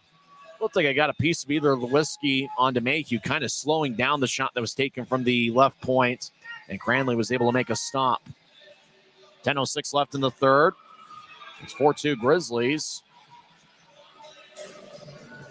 Fitz has 2 goals. Cole Gallant and Brandon Cutler each have 1 goal. Tyler Penner, boy, what a battle there. Penner and Wickers each have 2 assists. Lewinsky and Mayhew. And good job by the referee not calling a penalty on either guys. Both guys are really just battling for positioning. How many games are won and lost by that area right in front of the paint? Off the draw, shot is blocked away. It looked like it hit off Lewinsky. Now another shot saved by Cranley. As Lewinsky blocked the first shot, he gets back to his feet but's limping. As Cole Gallant will feather it out to center ice. Puck hippity hops near the Grizzlies bench. It goes back over to Jamison, who gets pushed by Neal. As Lewinsky throws to the Utah line. Nobody there but Mayhew. Problem, plays for the Grizzlies. Mayhew fakes it to Wesley as Mayhew surveys. He's now in the far corner deep in the Grizzlies zone. He'll lift it out to Wesley. Wesley out in the near side pivots. He'll skate back towards the corner as the Grizzlies spread the ice. 9:33 and counting left in the third. It's the Grizzlies 4 and the Admirals 2. Wesley, the Grizzlies captain, son of Glenn Wesley, the former 20-year NHL vet. He'll throw it to the near side for Mayhew. Outlets at the center ice to Fitz, who dumps it in. Aragon chasing after it. He gets around Louis Jean, who now battles with Aragon in the corner. Louis Jean will bounce it out to center ice. Quickers will brush it ahead. Louis Jean back at his blue line will pivot as he's being shadowed by Fitz. Louis Jean moves it across. Now back to Louis Jean on the near side. Diagonal pass. Bounces off a stick onto another Admiral as Iverson skates down the middle. But the Admirals are offside with 8:57 left in the third. So in terms of, what's happened here in the third period, you'd probably say not a whole lot. If you're a Grizzlies fan, though, that benefits you with a 2-goal lead. Everybody's still kind of buzzing about how last night's game turned out. The Admirals really controlled the first 57 minutes of play, outscoring the Grizzlies 4-1. Utah scored 3 goals in a 68-second stretch. One of those you had to be there to believe it, as the military night miracle in front of a big crowd of 8,500. Grizzlies settle into the zone. Luke Manning, toe drag near circle, and he gets cut off and divorcing the puck. Wickers left point, rolls along. Manning behind the net gets cut off as the Admiral skate towards the near corner. Big time hit delivered by Bocage as he gave a good shoulder check towards McDougal. Bocage drops it off for Gallant, who gets hit. Wickers left side, fires a lefty shot, and he glances off at McDougal, stick and it flies out of play. 8:27 left in the third. Draw's going to be in the Grizzlies zone. Earlier in this homestand on Saturday, March 9th, Alex Bocage had an unbelievable game. It was the second game of the homestand. Today is game 5 of the homestand. Bocage had 2 goals and 3 assists in the Grizzlies' 5-4 overtime victory. That's right, he contributed to all 5 of Utah's goals. And he was named the league's player of the week for last week. Off the draw, Admirals win it. They push it ahead to Timofeyev. He enters from the far side, but the Admirals are offside. Good job by the Grizzlies challenging Timofeyev. It was really subtle, but they did a good job at their blue line, kind of making Timofeyev work to enter the zone and kind of mess up the timing of the play. Christian Horn dancing around, the Grizzlies assistant. He played with the Norfolk Admirals for 3 different seasons. Horn had 2 hat tricks for Norfolk back in the 2017-2018 season. Draw one by the Admirals. Right side, Musser enters. He's been shadowed like a hawk by Wickers as Wickers drags down Musser right in front of the referee. No call. Adam Berg will drag it out to neutral ice. Left wing, he crosses center. Steps over the line on side. He'll chip it to the near corner, chases after this. He gets a good shoulder check from Fedoruk. As Cutler near side surveys, feeds it towards the middle for Berg. He'll take a lefty shot. It's blocked by Musser. Semick directs it towards Mayhew. Gives a good shoulder fake. Cutler left side. Lefty shot goes wide. Semick throws it behind his back for Stapley. He pushes ahead but didn't get very far. Smirnoff took it away. Smirnoff gets cut off by Stapley at neutral ice. Stapley gets the puck. Grizzlies change around him. They'll move it to Mayhew now. Stapley comes off the ice. Mayhew down Broadway. Glides towards his right. He'll dump it in as he got cut off by Garrett Sargis. As the Admirals out to neutral ice. As Sean Montgomery steps over the line. Gets to the far side. Admirals try to center it. Grizzlies stick it away. Far point. Sargis fires it to the corner. As Wesley lifts it out to center ice. It goes past Zahn as the puck hippity hops into the Admirals zone. John far side. Grizzlies change up as Wesley comes off. Wickers and Stucker on the ice. Messner delivers a good blow on the far side. Neal pushes up top to Stucker. Grizzlies in the attack zone as Messner over to Neal. Back behind Utah's net for Bocage. He's challenged by Iverson. Puck goes back to the far corner as Messner pushes ahead. And Norfolk fires it across the center ice. It ricochets off the near boards. Wickers flubs it back into the right corner. Iverson will push it ahead. Pass connects to Montgomery. Tape to tape. Montgomery into the zone. Great poke check by Wickers. Montgomery gathers the puck in the far point. He'll saucer it across. Puck skips towards Fade. Brandon Fade, right side, dances around. He's being shadowed by Neal. Fade directs it off the back boards. As Cranley goes down. Puck ends up in the far corner. Caddick gets pushed by Stucker. We got 6:15 left in the third. Grizzlies up by 2. As Norfolk fires it in deep. Wraparound shot. Saved by Cranley. And he holds on as Caddick had the puck behind the net after Norfolk got it in deep. Caddick with a wraparound, but Cutler was able to close the front door and make the stop. I got to think that if this score holds up, got to give Will Cranley a star effort. We're talking about Christian Horn, the Grizzlies assistant. He played in 73 games with Norfolk from 2017 through 2020, where he scored 21 goals and 25 assists. A lot of different ties between the Grizzlies and the Admirals. Dean Yakura played in last night's game with Utah. He played in 8 games with Norfolk last year, and Yakura's a scratch. Keaton Jamison, former Grizzly, had 15 goals for Utah last year. He takes the draw and wins it against Penner. Those guys are good friends along the near boards. Caddick battles with Mayhew. He'll push it to the high slot. Fitz took it away. Great poke check, though, by Fedoruk. Otherwise, Fitz could have had a breakaway and a chance for his third of the game. Wesley behind Cranley's net. Grizzlies skating from right to left. 5:50 and counting left in the third as Mayhew pushes ahead to Aragon. Now to Penner down the middle. He'll skate into the zone. Penner gets around a defender, takes a shot. Saved by Peretz. Admirals come back the other way. They cross center ice. They glided ahead, but Wesley will saucer at left wing to Fitz. He has a tap off his stick. Gathering as Fade. He will feed it to the far circle. As the Admirals skip it back to the near circle, as Norfolk will bounce it off the near wall for Thomas Cron, who's got a goal tonight. Cron gets checked by Bocage. Bocage goes down. Admirals flub it out to center ice as Caddick will direct it to his left. Admirals step over the line. Norfolk, as Mayhew's laying on the ice, it looks like he got hit pretty hard. Mayhew's still down. Timofeyev fires away. Puck flips high into the air.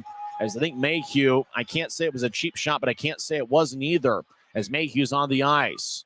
The Grizzlies' dependable defenseman, calmly, the Grizzlies trainer runs out to check on him. Hopefully the Grizzlies star defenseman's okay. 5:07 left in the third. I wonder if he got hit with a cheap shot. Grizzlies lead 4-2. We'll find out how this one ends on the other side. The Grizzlies lead 4-2 on the Grizzlies Hockey Network. This isn't just copper. It's our job. It's food on our family's tables. Without it, we couldn't stay in touch. It's what keeps our homes warm and our lights on. It's the power behind the team and a greener, brighter future. This isn't just copper. It's a proud Utah and a strong America. Why is Jerry Seiner the #1 Kia store in the Salt Lake region? Selection. We've got over 350 new Kias to choose from. savings. Shop over 30 new Kia Seltos models and save up to $2,000 off when you buy. Jerry Seiner has been the area's most trusted automotive source for over 40 years. Little wonder then how we've made thousands of friends to last a lifetime. Jerry Seiner Kia, Salt Lake.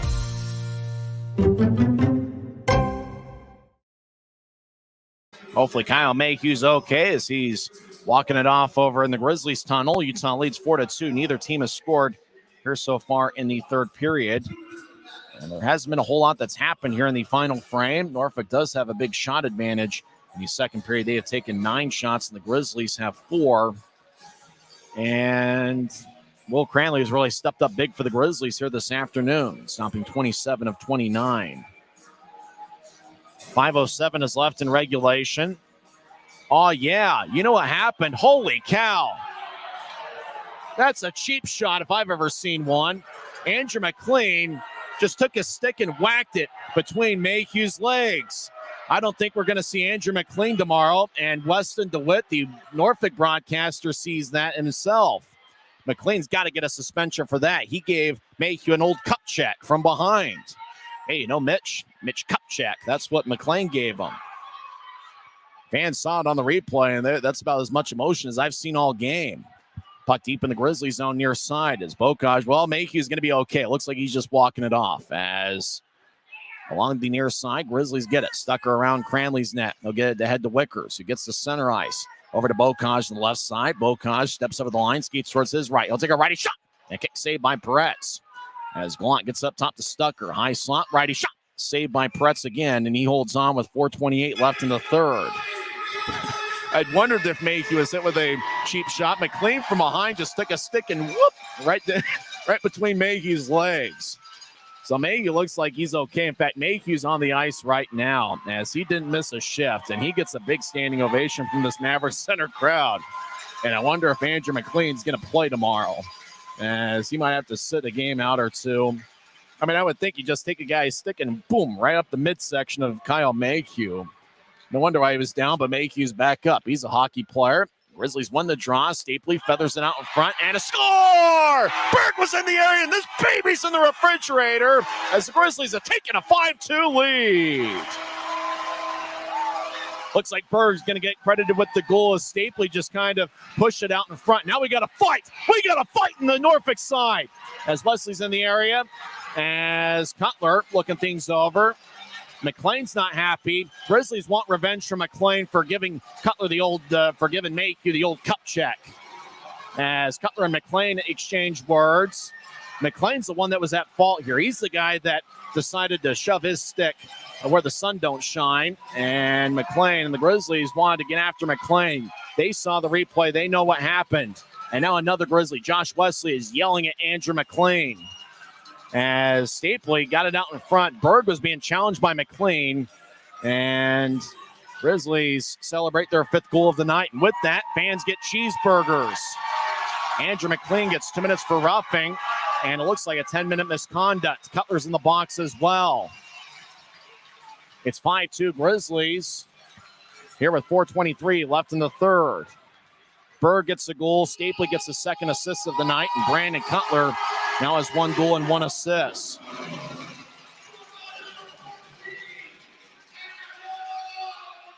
I wonder if things are going to get chippy here in the final 4 minutes and 23 seconds of regulation.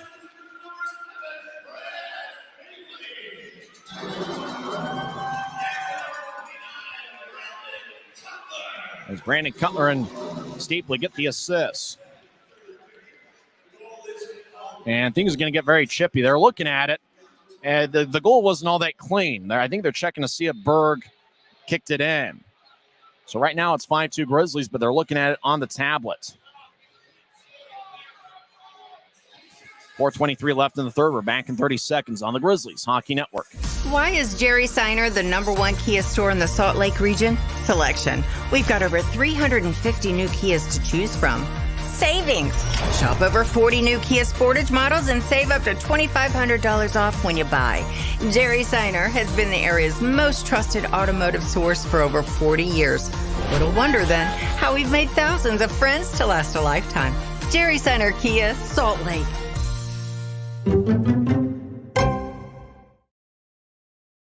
They're going to video replay. Right now it's 5-2 Grizzlies. They're checking for a kicking motion with Adam Berg, who is being challenged by a Norfolk player. As Cutler's in the box for the Grizzlies, and McLean is in there for Norfolk.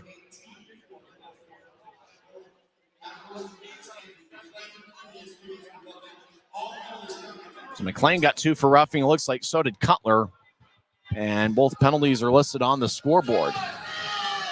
As they're checking it over, time of the penalties, 15:37 into the third. And we're wondering, 15:37 into the third, if Adam Berg has scored Utah's 5th goal. It's important because cheeseburgers are on the line on the Carl's Jr. app. As after the play was over, McLean pushed Mayhew. That's the second time McLean's gotten a piece of Mayhew here in the third period. And it's a good goal. Fans get cheeseburgers here at Maverik Center. Let's go to the Carl's Jr. app to redeem it. As it's Utah's 5th goal of the night. It's 5-2. As it looks like we're going to skate 5 on. Let's see how many fingers are being held up.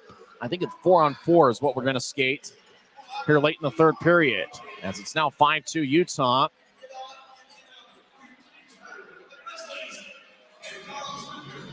So Grizzlies fries for 4 goals. They're upgraded to a cheeseburger. It glanced off of Berg's skate, but there was no direct kicking motion, just kind of an incidental. That's where the puck ended up, just glancing off his skate and into the back of the net. 5-2 Utahs. It's been a balanced attack here. Grizzlies win the draw. Mayhew gets to Wesley. Is Wesley being challenged by Jamison? He'll throw it back to Mayhew, who pound for pound is one of the tougher guys in the league. Mayhew drops it off for Stapley near side. 4:08 and counting left in the third. Stapley near side will cross center ice. He's being challenged by Jamison. Stapley down the middle. Gets taken away as a triple team of Norfolk players were in front of him. Up ahead, right wing. Cameron Nault, right side, lefty shot. Saved by Cranley. And he holds on with 3:56 left in the third. As Cranley has now saved 28 of 30.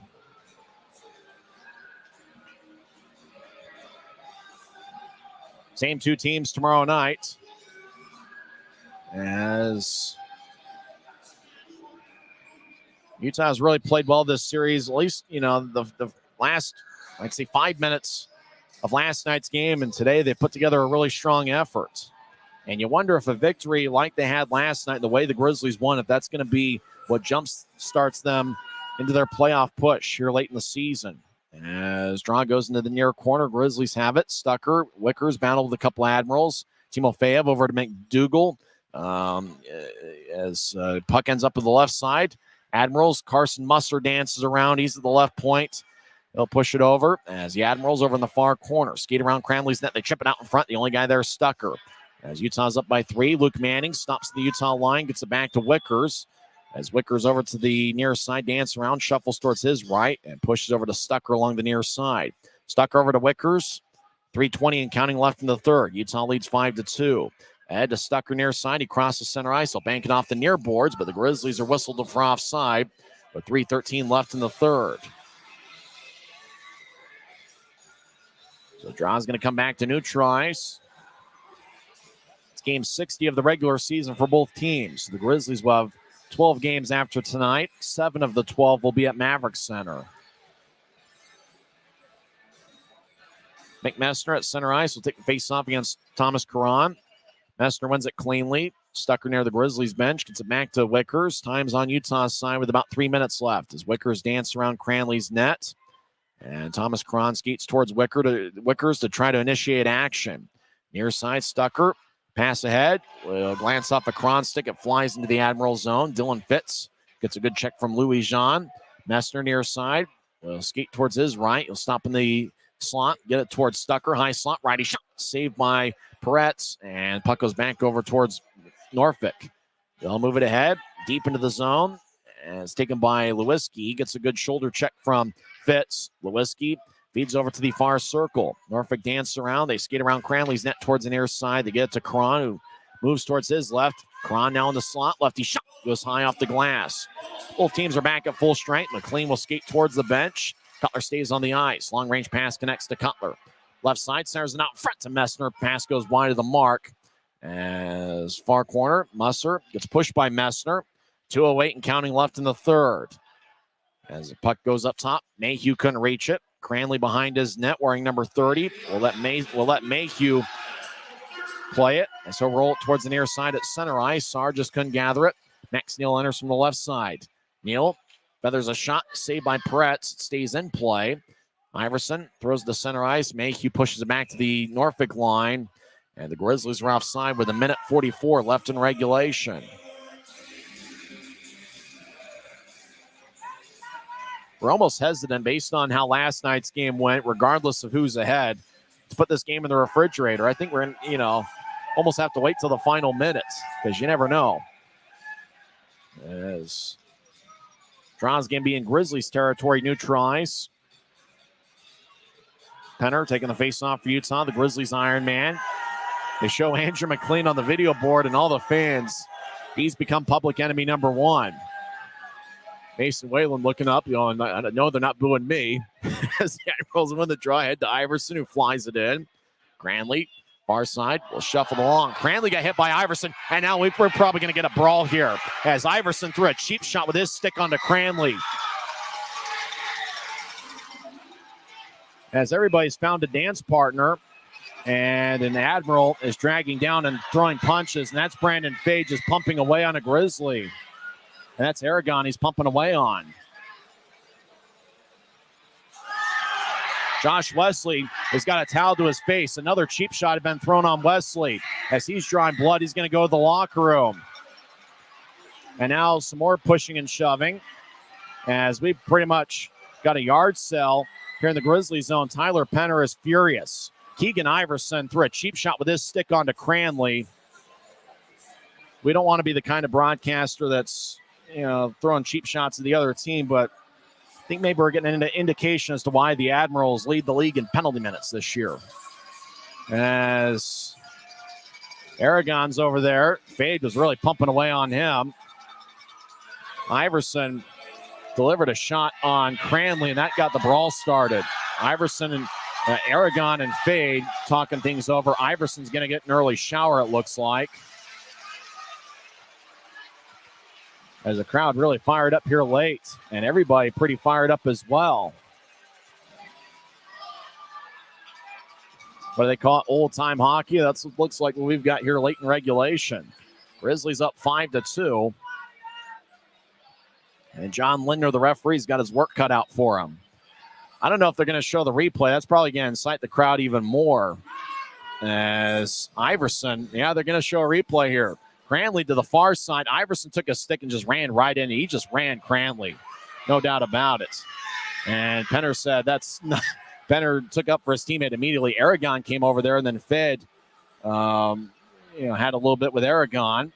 Wesley, I don't know what happened with Wesley, but he was holding a towel to his face as he was drawing some serious blood. So Walker's getting looked over by Colin Lee, the Grizzlies trainer. I don't know if this game's out of hand, but it's kind of teetering towards the out of hand kind of portion of it.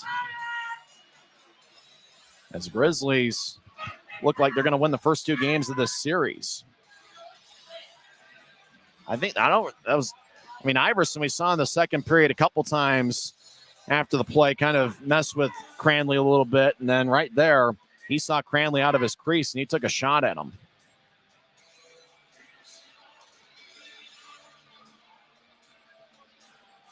Referee talking things over. He's going to take a good long look as we're probably getting some players getting early showers. And you got to wonder, Andrew McLean's one of Norfolk's best players, but him with the old cup check to Kyle Mayhew, you got to wonder about his availability tomorrow as well.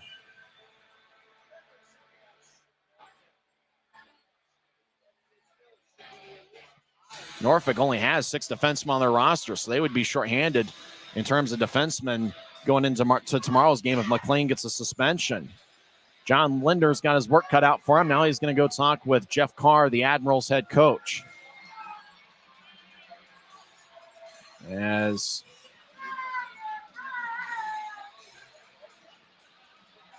Jeff Carr has a few words for Lindner. I don't think we can repeat any of them, though. And now Lindner's going to talk with Ryan Kanasowicz. As Kanasowicz just kind of looks with amazement. Kanasowicz with that very puzzled look. He had that look of, what? Ganasowicz looked pretty puzzled. As now the penalty box score is going to open up, and Danny Caddick is going to enter. I think Caddick's going to represent Iverson of some kind. There's 1:34 left in the third period, and all this is really doing is delaying me from watching and looking at the NCAA tournament brackets. Draw's going to be the Admirals zone. Looks like a 4-minute penalty has been given to Keegan Iverson, so it looks like the Grizzlies will be on the power play for the rest of regulation. Grizzlies bench, we don't know what happened to Wesley, but Wesley is out as he's getting this face looked at.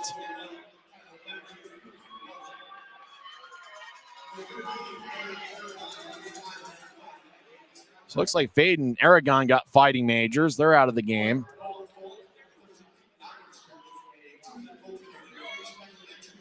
As Grizzlies win the draw, there's 1:30 left as the puck hippity hops out to center ice. Stapley gets pushed. The stick of Thomas Cron goes flying in the air. Mason Whalen will give him a stick. As the puck, Cranley dives towards the near circle, gets there in front of Jamison. As the fans like that, as Jamison went heels overhead. Mayhew over to Cutler near side. Over to Stapley. He steps over the line, right side. As he gets dragged down, a penalty is going to be called on the Admirals. And that's Carson Musser. As Stapley drew the penalty. Keaton Jamison upset. Slashing is going to be the call. Musser's going to the box. Jamison has a few words for John Lindner.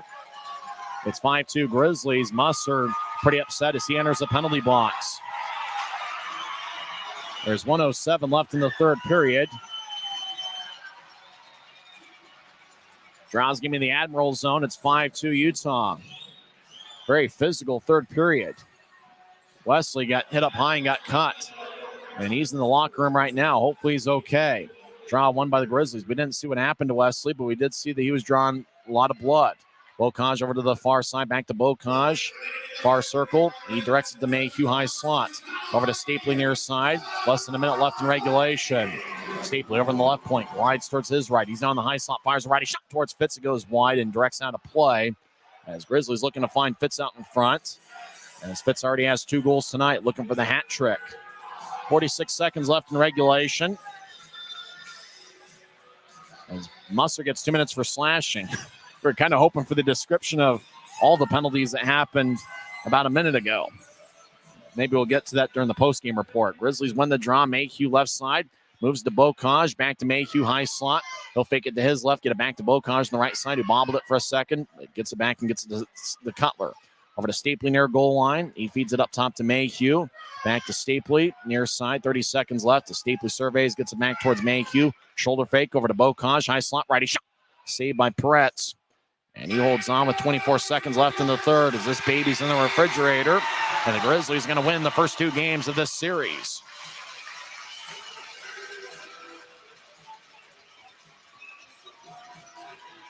Very balanced attack by the Grizzlies, who got contributions from every forward line. And what can you say? It's been a pretty good performance. Draw. Hippity hops out to the slot. Mayhew over to the left point. 19 seconds left. Left side. Toe drag shot. Kick saved by Peretz. And the Admirals clear it out. 14 seconds left. Bocage racing after it. And so move it towards Cutler. 10 seconds left. Cutler gets to center ice. He'll skate into the zone down the middle. Over to Fitz, right side, back towards Cutler off the end boards. 3 seconds. Puck goes to Fitz in the far corner. He feeds it up top. Nobody home, and that will do it. Grizzlies win! Grizzlies win 5-2, and there is no doubt about it. As Will Cranley was outstanding in net, and the Grizzlies get 2 goals from Dylan Fitz. Utah also got goals from Adam Berg, Cole Gallant, and Brandon Cutler. As the Grizzlies come away with a 5-2 victory, and they have won each of the first 2 games of this series. Utah's looking for the sweep on Monday night, as Grizzlies will play a 3-3. Utah had a thrilling comeback victory last night. Tonight was a very workmanlike effort as the Grizzlies got contributions from everybody up and down the lineup. Tyler Penner and Quinn Wickers had 2 assists, and what can you say? Just a great attack by the Grizzlies tonight. And with Allen losing earlier today, Utah is now 3 points ahead of the Allen Americans for 4th place in the Mountain Division standings. Grisby waves the flag at center ice. The Grizzlies come away with the 2 standings points. Once again, the final score from Maverik Center. It's Utah Grizzlies 5 and the Norfolk Admirals 2. Post-game show starts in 30 seconds after this word from Rio Tinto Kennecott. This isn't just copper. It's our job. It's food on our family's tables. Without it, we couldn't stay in touch. It's what keeps our homes warm and our lights on. It's the power behind the team and a greener, brighter future. This isn't just copper. It's a proud Utah and a strong America. Final score from Maverik Center. It's the Grizzlies 5 and the Admirals 2 as Will Cranley is going to be the number 3 star of the game. We talk about the effort of Will Cranley, who gets his 7th victory of the season and his 6th in a Utah uniform.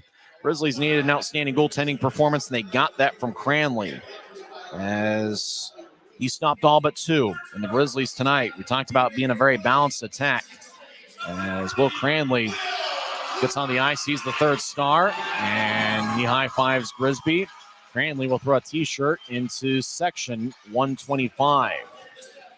2nd star, he had 1 goal and 1 assist. Brandon Cutler is the number 2 star, and really he's been a star all season. Cutler's up to 29 goals this year, which is in the top 6 in the league, and he's 2nd on the club in points. The number 1 star is Dylan Fitz. He scored 2 goals. He wasn't able to complete the hat trick, but Fitz scored the first goal of the game. He was the Optum first goal of the game, scored 5:14 into the contest. Fitz also scored 11:29 into the second period, giving the Grizzlies some insurance, as Fitz now has 18 goals and 13 assists on the season, and he's certainly been a workmanlike performer for the Grizzlies over the last couple of years.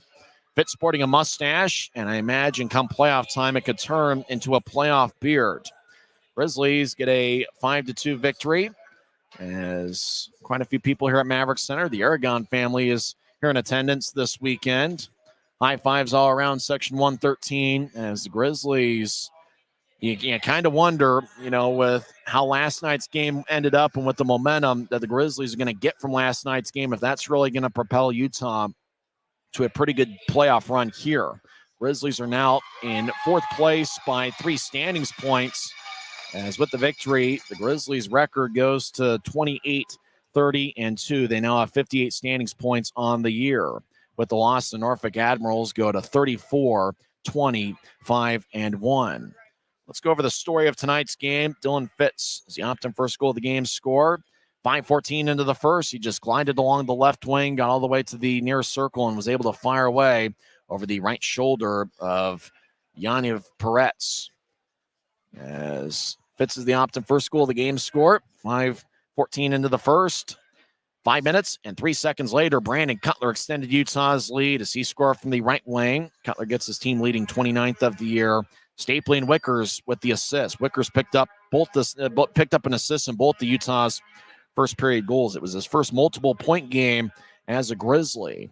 Brett Stapley picked up his 41st assist of the season. Utah led 2-0 at that point. A minute later, the Admirals responded 11-12 in. Stepan Timofeyev got his 12th of the year, with Jamison and Brady Florent getting the assists. Utah led 2-1 after 1 period. The Admirals outshot the Grizzlies 10-8 in the first. Both teams had 10 shots in the second period. Thomas Karan scored 1:16 in. That tied it up at 2. It was a power play goal. Andrew McLean and Brady Florent with the assists. Cole Gallant scored what turned out to be the game winner. 10:55 into the second, with Luke Manning and Andrew Bocage getting the assists. Gallant got a breakaway and fired it over Peretz's right shoulder. He scored 10:55 into the second. Just 34 seconds later, the Grizzlies got some insurance, as Dylan Fitz scored his 2nd of the night and 18th of the season. Aaron Aragon and Tyler Penner with the assists. Penner assisted in both of Fitz's goals here tonight. Utah led 4-2 after 2 periods. In the third, looks like they haven't quite completed the stat sheet. Both teams had 10 shots in the third period. It looked like there were quite a few penalties, 18-26 in. But the only goal scored by either team in the third period was Adam Berg, 15-37 in, with Stapley and Cutler getting the assist. Things started to get a little bit rough. Remember, with about 6 minutes left in regulation, Andrew McLean told Kyle Mayhew, hey, Mitch, Mitch Kupchak, the old forward for the Washington Bullets and Los Angeles Lakers. And you got to seriously wonder about his availability. Now, Norfolk only has 6 defensemen by trade on their roster. You know, and there is some doubt as to whether McLean's going to play tomorrow. There wasn't a penalty there on the Mayhew play, but then McLean and Cutler each got roughing minors right after Berg scored Utah's 5th goal. And then 18:26 into the third, Brandon Fade got a fighting major. He fought Aaron Aragon. Keegan Iverson got a 2-minute goalie interference. He also got 2 for roughing and a 10-minute misconduct. Aragon 5 for fighting and a 10-minute misconduct, or a game misconduct, fighting, continuing altercation. So you almost have to wonder, last 5 minutes with a game misconduct, if Aragon's going to play tomorrow. Penner got a roughing minor as well in that skirmish. And then Carson Musser got a slashing minor with 1 minute and 7 seconds left in regulation. So it's one of those things that, you know, it got physical towards the end. You know, it's, hey, some people like that sort of stuff. And, hey, we'll see if it carries over into tomorrow afternoon. Utah wins 5-2, even though Norfolk outshot the Grizz 30-28. The Admirals were 1 for 3 on the power play. Grizzlies were 0 for 7. Stapley, Penner, and Wickers each had 2 assists for the Grizzlies in the victory. Robbie Stucker didn't have any points, but Stucker and Quinn Wickers were each a +3 to lead the Grizzlies in the plus-minus category. Now it's going to be a fun one here tomorrow as the Grizzlies go for the 3-game sweep. Utah won a thriller 5-4 last night, and today it was 5-2 as the Grizzlies have 5 goals in each of their last 2 games. And remember, because the Grizzlies scored 5 goals, you can get free cheeseburgers. Carl's Jr. redeeming the app. The code is UTGRIZZ 274. That's UTGRIZZ 274. Redeem in the Carl's Jr. app to get a free cheeseburger, which happens when the Grizzlies score 5 goals in a home game this season. Well, now we'll wrap things up here at Maverik Center as the fans are filing out of here. Attendance tonight was 3,419 in a game that lasted 2 hours and 33 minutes. Grizzlies got 2 goals from Dylan Fitz. They also got goals from Brandon Cutler, Cole Gallant, and Adam Berg. And Will Cranley was solid to net, stopping 28 of 30. Next broadcast of Grizzlies hockey will be tomorrow night, 6:50 pregame show, 7:10 face-off. Until then, I'm Tyson Whiting, and it is what it is. This is the Grizzlies Hockey Network, presented by Rio Tinto Kennecott.